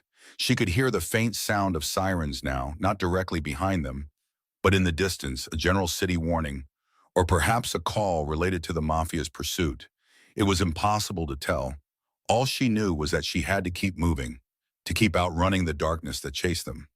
Her eyes scanned ahead, searching for the next turn, the next opportunity to vanish. A narrow gap between two abandoned warehouses, hardly wide enough for a car, beckoned like a dark maw. It was a risky move, one that could trap them, but it was also a path less traveled, a route the sleek black cars might not dare. She made the decision in a split second, her jaw clenched, her hands aching. She floored the accelerator, the old van roaring with a newfound desperate energy, and plunged into the gap. The metal sides of the van scraped against the rough concrete of the warehouses, a horrible grinding sound that tore at her nerves. But she pressed on, refusing to waver. The space was so tight she had to hold her breath, squeezing through, feeling the van shudder in protest with every inch of progress. Behind her she heard the furious shouts of the pursuers, their voices muffled by the concrete walls. One of the black cars, arrogant and unwilling to concede defeat, tried to follow. There was a sickening crunch of metal, a furious roar of an engine, and then silence. A small, ragged smile touched Alara's lips. She had bought them time, perhaps even lost one of them. The smell of burning rubber and oil was now strong, a testament to the damage she had inflicted. She emerged from the gap, blinking in the slightly brighter, but still murky, street beyond. The air was thick with the scent of dust and damp stone, a common perfume of the forgotten parts of the city. She glanced back once more. No headlights, not yet. A fragile sense of relief washed over her, thin and fleeting. She knew it wouldn't last. They would regroup, they would find another way, but for now they had a precious few moments. She continued to drive, pushing the van mercilessly, weaving through the deserted industrial district, heading north towards the city limits. Each turn took her further from the familiar claustrophobic alleys and closer to the unknown expanse beyond. Brutus, sensing the temporary reprieve, settled down, though his ears remained perked, listening intently to the sounds of the road. The puppies had stopped their whimpering, now making soft, sleepy sounds, snuggled into their mother's warm belly. Alara felt a pang of protectiveness so fierce it almost brought tears to her eyes. These fragile lives, entrusted to her, were everything. She wouldn't fail them. The cold metal of the locket against her skin felt like a promise, a vow to protect this new, unexpected family. The memories of her own past, the child she couldn't protect, fueled her resolve, hardening her heart against the fear. The van's engine, however, began to complain in earnest. A new, alarming clanking sound joined its sputtering roar, a rhythm of decay that spoke of metal on metal, of parts giving way. She felt a tremor of fear, cold and sharp, sliced through her momentary relief. The van was her lifeline, her only hope of escape. If it failed now, after all this, after everything she had risked, what then? She could almost taste the fear, bitter and metallic at the back of her throat. The exhaustion, which she had pushed aside with adrenaline, began to creep back in, heavy and insidious, making her eyelids droop and her muscles ache. She focused intently on the road, her eyes scanning for any sign of a familiar landmark, anything that would tell her she was making progress. The city lights, once a comforting blanket of urban glow, now felt like a predatory glare, watching her every move. She wanted to escape their reach, to disappear into the anonymity of the open road. The air grew cooler as she drove, a subtle shift that hinted at the approaching dawn. The sky overhead, still dark, began to show the faintest blush of gray at the edges, a promise of a new day and a new chance. But the promise felt fragile, balanced precariously on the failing mechanics of her old van. She passed the last flickering streetlights, leaving the concrete jungle behind. The road ahead was darker, flanked by what looked like sparse, struggling trees and open fields, their edges still cloaked in the pre-dawn gloom. The air smelled different here, cleaner, with a hint of damp earth and distant vegetation.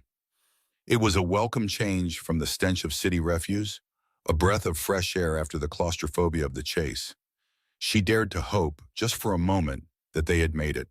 The sound of her own breathing, ragged and uneven, filled the silence that had settled in the van, punctuated only by the increasingly erratic clanking of the engine. But then, the engine coughed once, a dry, rasping sound that echoed like a death rattle. It sputtered again, more violently this time, and then, with a final heartbreaking gasp, it died. The van rolled silently for a few more yards, losing momentum, before coming to a complete stop in the middle of the desolate rural road. The sudden, profound silence was deafening, a stark contrast to the cacophony of the chase. And Lara's hands remained frozen on the steering wheel, her knuckles still white, her body rigid with shock and disbelief. Her breath hitched in her throat, a cold, empty feeling spreading through her chest.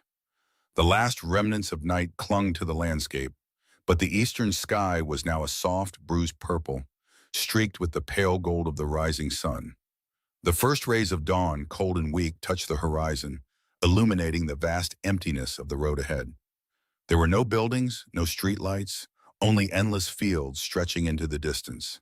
She was out of the city, that much was true. They were free for now from the immediate threat of the black cars and the men who drove them.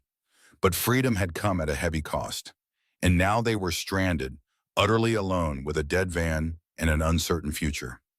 A single tear traced a path down her dust-streaked cheek, cold against her skin, a testament to the sudden, overwhelming despair that threatened to consume her. The van's final cough echoed, a death rattle in the morning stillness.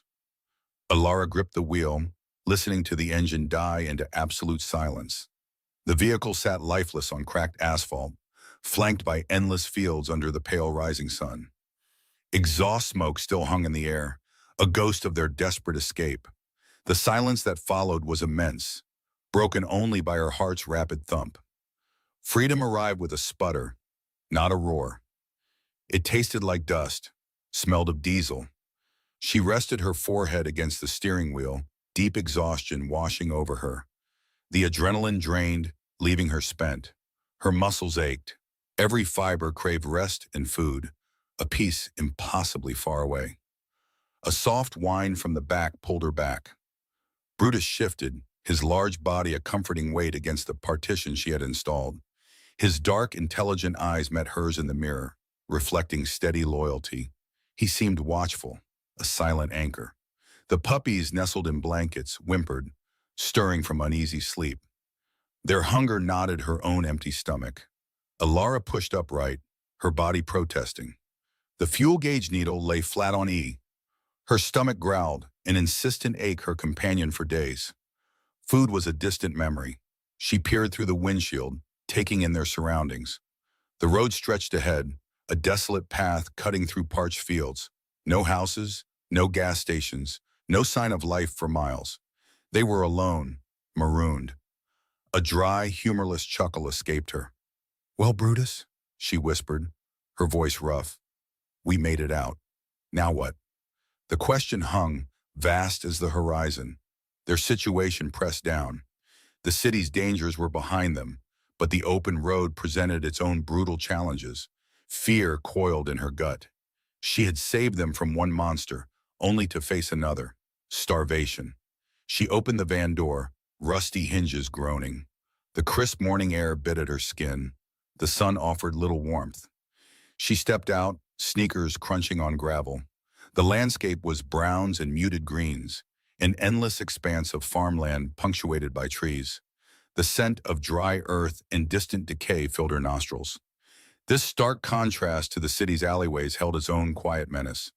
Ilara walked to the front, popping the hood. The engine compartment, usually familiar, now seemed hostile. She knew basic repairs, but this was different. Not just a loose connection. This was deeper. She prodded wires, jiggled a hose. Nothing sparked to life. The engine's silence was absolute, mocking. She slammed the hood shut with a frustrated sigh. Her gaze swept the horizon, searching for any sign of habitation. Nothing, just endless fields and unwavering sky. She bit her lip, an ache starting behind her eyes.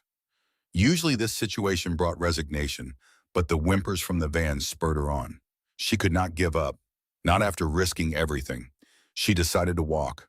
Perhaps over the next rise, or around the bend, she would find something. Hope, fragile as spun sugar, was all she had. "Stay here, Brutus," she murmured, patting the van. "I will be back." She felt his steady gaze as she walked, her steps heavy. The sun beat down. Her throat felt parched, her lips cracked. The landscape's vastness began to feel less like freedom, more like a paysage. Miles blurred into an agonizing stretch. The road revealed only empty fields. Her legs burned, feet ached, but she pushed on. When her resolve frayed, a glint of rust in the distance caught her eye. Small, barely visible, but it was something.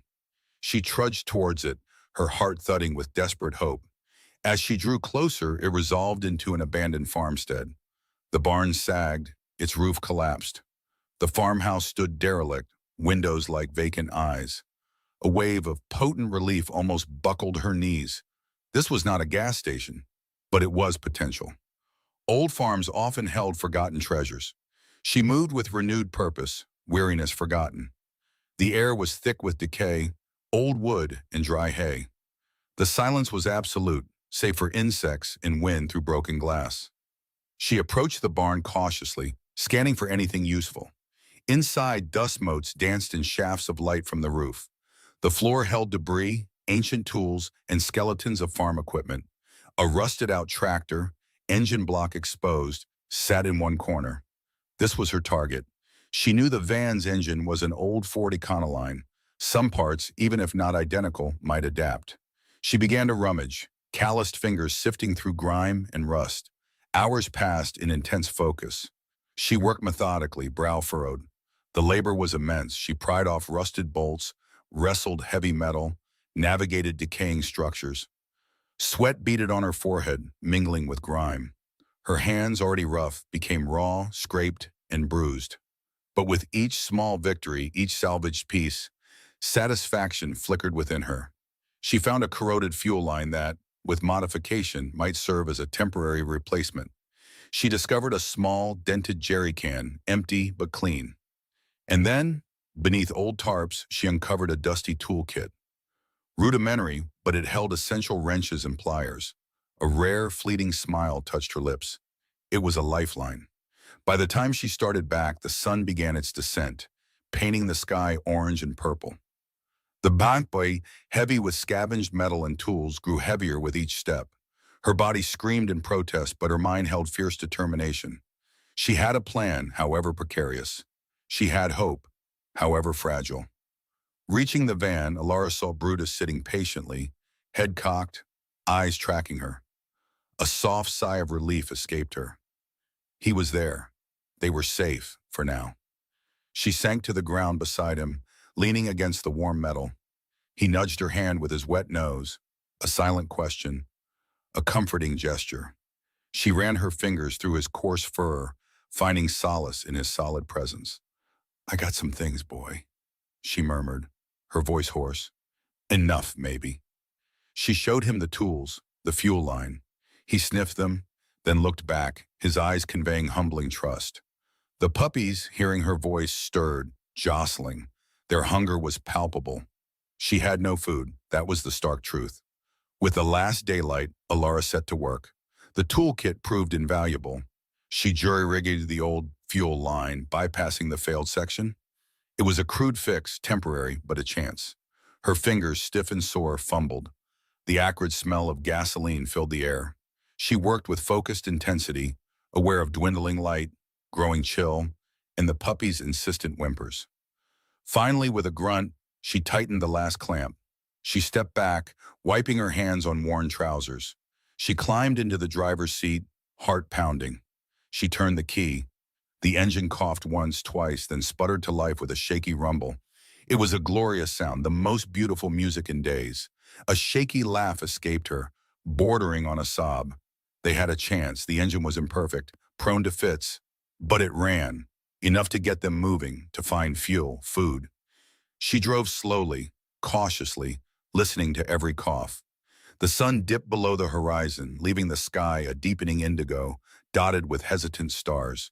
She found a small, overgrown track and pulled the van into the shelter of some tall, scraggly trees. This was their first night truly free. She cut the engine, plunging them into silence again. But this time it was different. This silence was not hostile. It was vast, serene, filled with crickets and a distant owl's hoot. She opened the back doors, letting cool night air circulate. Brutus emerged first, stretching, sniffing the unfamiliar ground. The puppies, tentative, followed, paws patting softly on dry earth. Alara watched them, a profound peace settling over her. They were out. They were safe.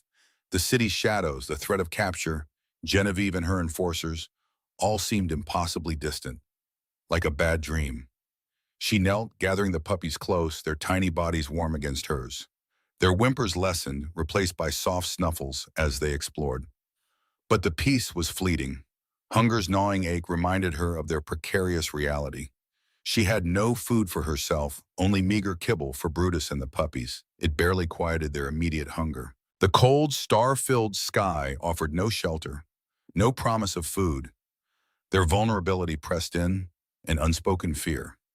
She made a small, hidden fire from dry twigs, just enough to ward off chill. Its tiny flames danced, casting shadows on the trees. The warmth was a small comfort. Brutus lay beside her, head resting on his paws, eyes scanning. The puppies, tired, huddled together, whimpering in sleep. Alara pulled an old blanket around herself, conserving body heat. Her gaze drifted up to the sky, a canvas of 1,000 glittering stars rarely seen in the city. It was magnificent. She felt impossibly small, yet looking at Brutus and his puppies, she felt a fierce, protective strength. She had saved them. She had brought them to this fragile, uncertain freedom. A deep yearning stirred within her, a longing for something she could not name. A true home, not just a van. A true family, not just an alliance forged in survival.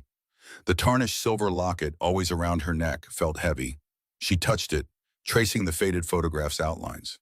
A ghost of a past she could not reclaim. Brutus stirred, head lifting. He looked at her, then with a soft grunt, nudged his two smallest puppies closer. He licked one gently, a low purr vibrating in his chest. His pure love was a quiet testament to enduring connection. Alara watched him, a warmth spreading through her chest. This was what she was fighting for. This was her purpose. In that moment, under the vast sky, Alara felt a profound purpose, a clarity missing for years. She was their protector, provider, their only hope. But as that sense of belonging settled, fear pierced through it.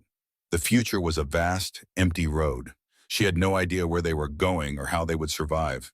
The terror of failing them clawed at her heart. The old van coughed and sputtered, then miraculously caught again to a gritty roar pushing them onward. Alara gripped the steering wheel, her knuckles white, her heart still thrumming with the fear from the previous night, from the shattered mirror, from the bullets that had been meant for her, for them. The desolate road stretched ahead, a ribbon of cracked asphalt under the burgeoning dawn sky. Brutus settled in the back, his heavy breaths a rhythm against the engine's rumble, the puppies whimpering softly, nestled against his warm fur. Her eyes scanned the horizon, not for beauty, but for signs of life, signs of danger, signs of anything that might help them or hinder them. Days bled into weeks, each one a relentless test of will and resourcefulness. The van, her rolling sanctuary, became a canvas of their shared existence. The faint smell of diesel now mingled with the earthy scent of damp fur, and the occasional whiff of something Alara had managed to cook on her small camping stove. Rust spots continued to bloom like dark flowers across his faded blue paint. Alara had become an expert at finding the abandoned, the discarded, the forgotten. Every roadside rest stop, every neglected gas station, every sleepy town's trash bin held the promise of sustenance, a sliver of hope for the next meal, the next tank of fuel. She learned to siphon gasoline with a length of rubber hose, the metallic taste sometimes lingering on her tongue, a bitter reminder of their constant need. Her hands, already calloused from a life on the streets, grew tougher still.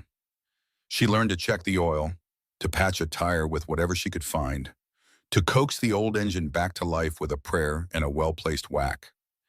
Each repair felt like a tiny victory against the odds, a defiance against the harsh realities that constantly threatened to engulf them. The puppies, no longer tiny, tumbled over each other in the back, their playful growls and yips filling the van with an unexpected symphony of life. They chewed on old rags, on anything they could get their eager teeth into, their clumsy movements a constant source of both exasperation and quiet joy for Alara. She watched them, her heart aching with a tenderness she had forgotten she possessed. Brutus, ever vigilant, became her silent co-pilot. He sat upright in the passenger seat whenever they were moving, his deep brown eyes scanning the passing landscape with an almost human intelligence. Alara began to trust his instincts more than her own wary judgment. If Brutus shifted restlessly, letting out a low, rumbling growl, she knew to be wary, to slow down, to search for the hidden meaning in the rustling leaves or the distant sound. He had an uncanny sense for danger, an innate understanding of the subtle changes in the air, the shifts in human demeanor. His nudges, his focused stares, guided her to sheltered clearings where they could spend the night unseen, to streams where she could fill their water bottles, even to patches of wild berries hidden deep within the undergrowth. One afternoon, as they rumbled down a dusty track bordering a dense forest, Brutus suddenly stood, his hackles slightly raised, a soft growl vibrating in his chest.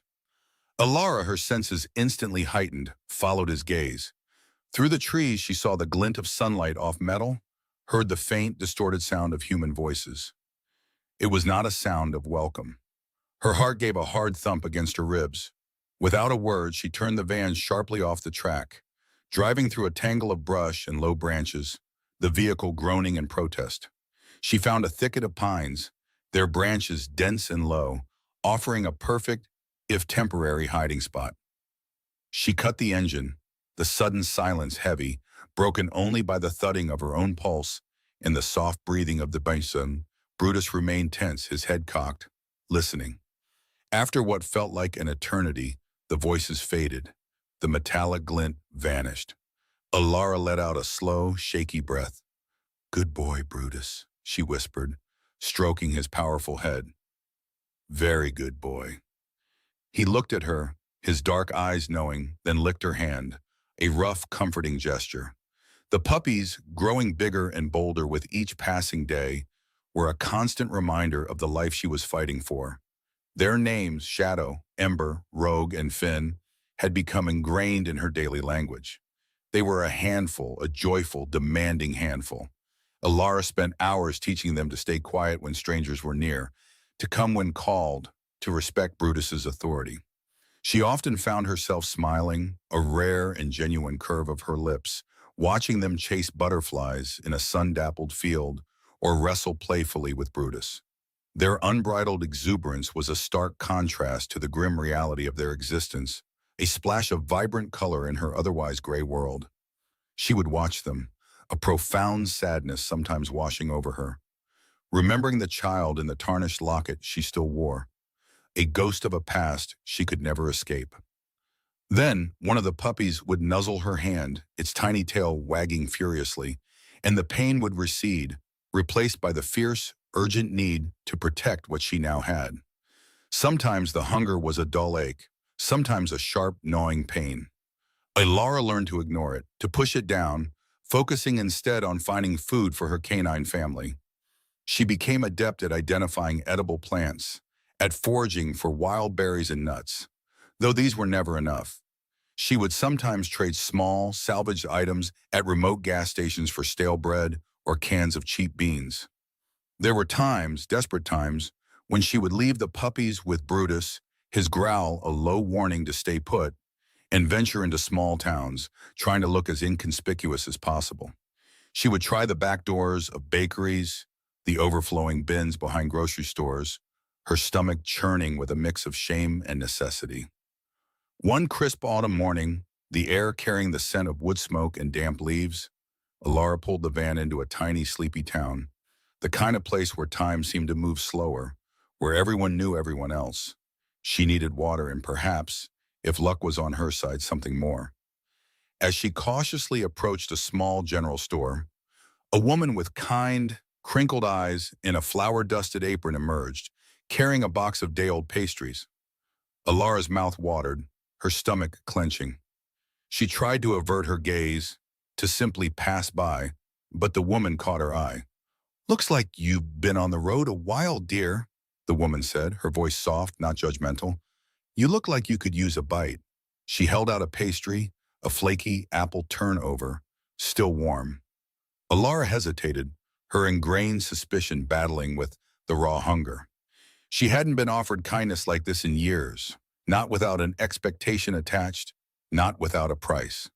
"Thank you," she managed, her voice hoarse. "That's very kind." The woman smiled, her eyes twinkling. "No trouble at all. Heard a few dog barking from that old van of yours. Got some scraps for them too, if you'd like. My old Rex just passed on, and I've got plenty of leftover stew." Alara felt a lump form in her throat. Her eyes stung. "My dogs. They'd appreciate that." She accepted the pastry, its warmth a comfort in her cold hands. She took a small bite, the sweetness exploding on her tongue, almost bringing tears to her eyes. The woman, whose name was Martha, came back with a large container of stew and a bag of hardened biscuits. Alara watched, a strange mix of gratitude and humility washing over her, as Brutus and the puppies devoured the unexpected feast. Martha sat on a wooden bench outside her store, sharing stories of her own departed deed, her voice a balm. Alara didn't share her own story, not really, but she felt a crack in the wall she had built around her heart. It was a fleeting moment, a brief reprieve from the harshness, but it imprinted itself deeply onto her memory. Not all encounters were so gentle. There were the suspicious stares, the slammed doors, the occasional angry shouts from people who saw only a dirty, nomadic woman and her pack of dogs, a nuisance, a threat. One evening, after parking the van near a deserted quarry, Alara heard the unmistakable sound of heavy footsteps approaching. Brutus, already alert, let out a deep, warning growl. Alara's hand instinctively went to the old wrench she kept under her seat. Two burly men, their faces shadowed by baseball caps, emerged from the dusk. Their intentions were clear in their swagger, in the predatory glint in their eyes. "Well, well," one of them sneered, "what have we here? A lady and her puppies, all alone." Before Alara could even respond, Brutus surged forward, a primal force of fury and protection. He didn't bark. He lunged, a low, terrifying snarl ripping from his throat, his teeth bared. The men, clearly unprepared for the sheer ferocity of the large Rottweiler, stumbled back, their bravado evaporating into nervous curses. Brutus kept them at bay, moving with a powerful, fluid grace, his eyes locked on them. Alara, her heart still pounding, seized the opportunity. She scrambled into the driver's seat, started the engine with a desperate twist of the key, and threw the van into reverse, sending gravel spraying. The men scattered, startled by the sudden roar of the engine. She sped away, not looking back, her hands trembling on the wheel. Brutus, back in his seat, let out a final, satisfied growl. She pressed her forehead against the cool glass of the window, a wave of relief, so potent it was almost dizzying, washing over her. She knew with absolute certainty that she would not have made it out of that situation unharmed without him. The weather itself often turned against them. One night, a sudden violent thunderstorm descended, shaking the van with torrential rain and fierce winds. Lightning cracked across the sky, illuminating the terrified faces of the puppies, who huddled against Brutus, whimpering. Alara wrapped her arms around them, whispering reassurances, trying to project a calm she did not feel. The van rocked precariously, a tiny metal shell against the raw power of nature. She remembered nights like this from her childhood, huddling under a flimsy tarp, the cold seeping into her bones. But this time she was not alone. This time she had her family to protect, and the knowledge of their presence gave her a strange, defiant strength. When the storm finally abated, leaving behind a world washed clean and smelling of wet earth, the puppies were still asleep, nestled close, their warmth a comforting weight against her. Fuel was a constant, gnawing worry. Sometimes it felt like an impossible quest. She would find herself stranded on a deserted road, the engine sputtering its last, the fuel gauge stubbornly pointing to empty. Those were the moments when despair threatened to overwhelm her, when the weight of her responsibilities felt too heavy to bear. But then she would look at Brutus, at his steadfast, unwavering gaze, at the innocent, trusting faces of the puppies, and she would find a renewed resolve. She would walk for miles, sometimes carrying an empty jerry can, sometimes just hoping to find a hidden cache of abandoned fuel, a lifeline. Once she found an old, seemingly derelict farm truck abandoned in a field, its fuel tank surprisingly full. It was a gift from the universe, she thought, a small miracle that allowed them to continue their journey for another week. Each drop of fuel was precious, a currency of freedom. Alara's own appearance had changed. Her features, always sharp, had become even more defined by the sun and wind. Her hair, perpetually tangled, was often braided back tightly to keep it out of her way. Her clothes were a patchwork of repairs, but meticulously clean, washed in streams or laundromats when she could afford it. She was leaner, tougher, a creature of the road, but there was also a softening in her eyes, a reflection of the tenderness she held for her companions. The tarnished silver locket around her neck, a constant weight against her skin, no longer felt like a symbol of solitary grief, but a silent testament to her enduring capacity for love. They had developed their own language, a silent communication of glances, subtle gestures, and shared understanding. Brutus would scratch at the door when he needed to relieve himself, or give a soft whine when he sensed a need for quiet. The puppies, in their own boisterous way, communicated their hunger with insistent nudges and playful nips, their desire for attention with enthusiastic leaps and licks. Alara learned to read every twitch of Brutus's ears, every shift in his powerful body, translating his wisdom into their daily path. She saw the world through their eyes, too, noticing the intricate patterns of animal tracks, the distant calls of birds, the subtle changes in the wind. Her senses, dulled by years of urban noise and indifference, had sharpened, reconnecting her to a more primal existence. The van became a micro-universe, a self-contained world of 5 souls bound by a desperate flight and an unshakable loyalty. Inside, the back was now a cozy, if cramped, nest of old blankets and scavenged cushions. Alara had strung up a few clotheslines for drying laundry and had even managed to rig a small, battery-powered fan for warmer nights. The puppies had their own designated corner, a basket lined with soft rags, though they rarely stayed there, preferring to pile up against Brutus or Alara. When Alara cooked, the rich aroma of whatever meager meal she had conjured would fill the small space, a moment of fleeting comfort, a brief illusion of normalcy. One evening, as the last rays of sunlight painted the western sky in hues of orange and purple, Alara pulled the van into a secluded clearing deep within a national forest. The air was cool and crisp, carrying the scent of pine and damp earth. She had managed to find a small patch of wild blueberries earlier in the day, a rare treat, and with a stroke of luck, she had found a discarded, still-wrapped loaf of bread near a remote picnic area, a minor act of desperation she didn't regret. She spread an old blanket on the ground just outside the van's door. Brutus lay beside her, his head resting on his paws, his eyes watchful. The 4 puppies tumbled and wrestled playfully nearby, their energy boundless even after a long day of travel. Alara broke off pieces of the slightly stale bread, sharing it carefully, making sure each dog got their portion. She then offered them the sweet, dark berries, which they eagerly lapped up, their tongues staining purple. She ate slowly, savoring each mouthful, the taste of the bread, the burst of sweetness from the berries. It was not a feast, not by any measure, but it was food, shared. As she watched them, her adopted family, Her heart swelled with an emotion so profound it almost brought tears to her eyes. The pain of her past, the gnawing grief for what she had lost, still lingered, a faint echo in the quiet corners of her soul. But it was no longer consuming. This life, hard as it was, relentless in its demands, had given her something she hadn't realized she was so desperately missing. This was belonging, not just to a place, but to these creatures who depended on her, who loved her unconditionally. This was family, forged in hardship, bound by loyalty and an unspoken pact of protection. It was a love she never expected, a warmth that had slowly, surely thawed the frozen corners of her heart. The uncertainty of tomorrow remained, a dark cloud always on the horizon, but tonight, under the vast, star-dusted canvas of the sky, Alara knew she was exactly where she needed to be. The old van carried the dust of months, Alara's hands guiding it with practiced ease. Brutus and his three grown pups, Rock, Shadow, and Lily, now filled the back with their confident presence, their deep barks. Rock and Shadow were almost as big as their father. Lily often leaned against Alara, her soft sigh a comfort that eased the tightness in Alara's chest. These dogs became Alara's anchor, her purpose, her heart. The van's diesel smell now blended with the earthy scent of home she had never known. Alara found herself smiling, a rare, welcome feeling.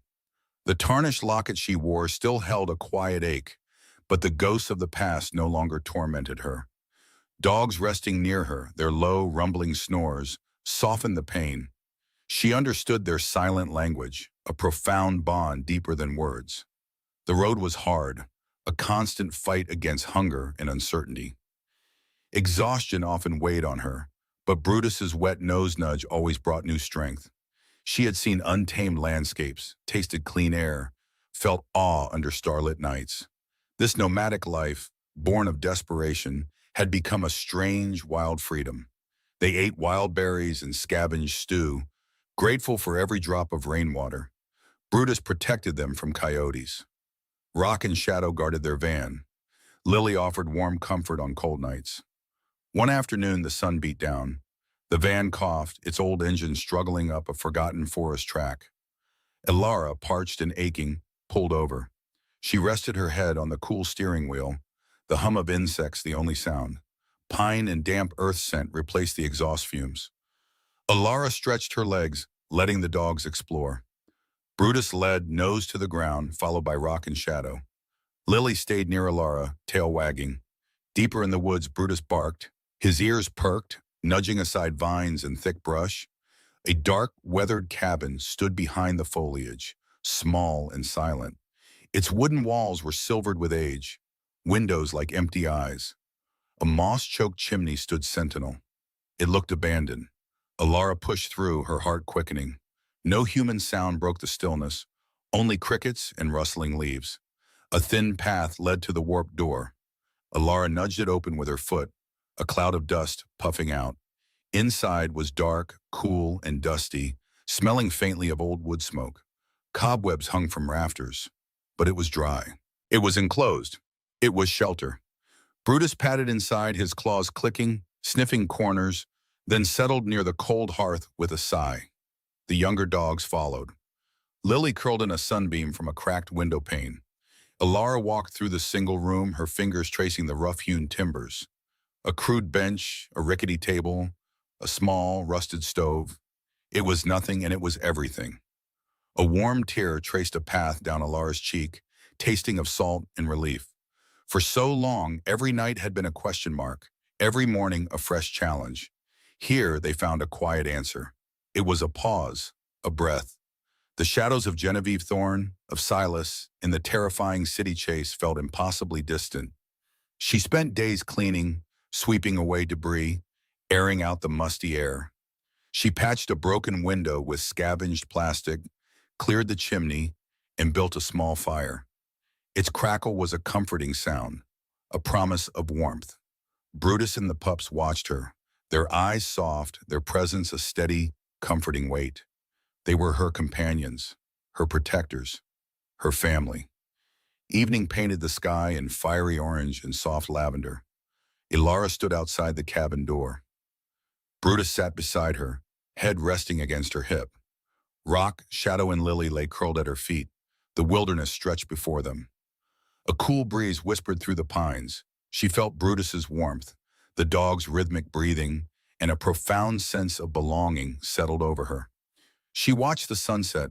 Her heart, once a guarded, aching thing, now felt full, brimming with a hard-won peace. She had lost much, endured much, but she had found a family, forged in loyalty and love, their destinies intertwined. They were no longer just surviving, but truly living.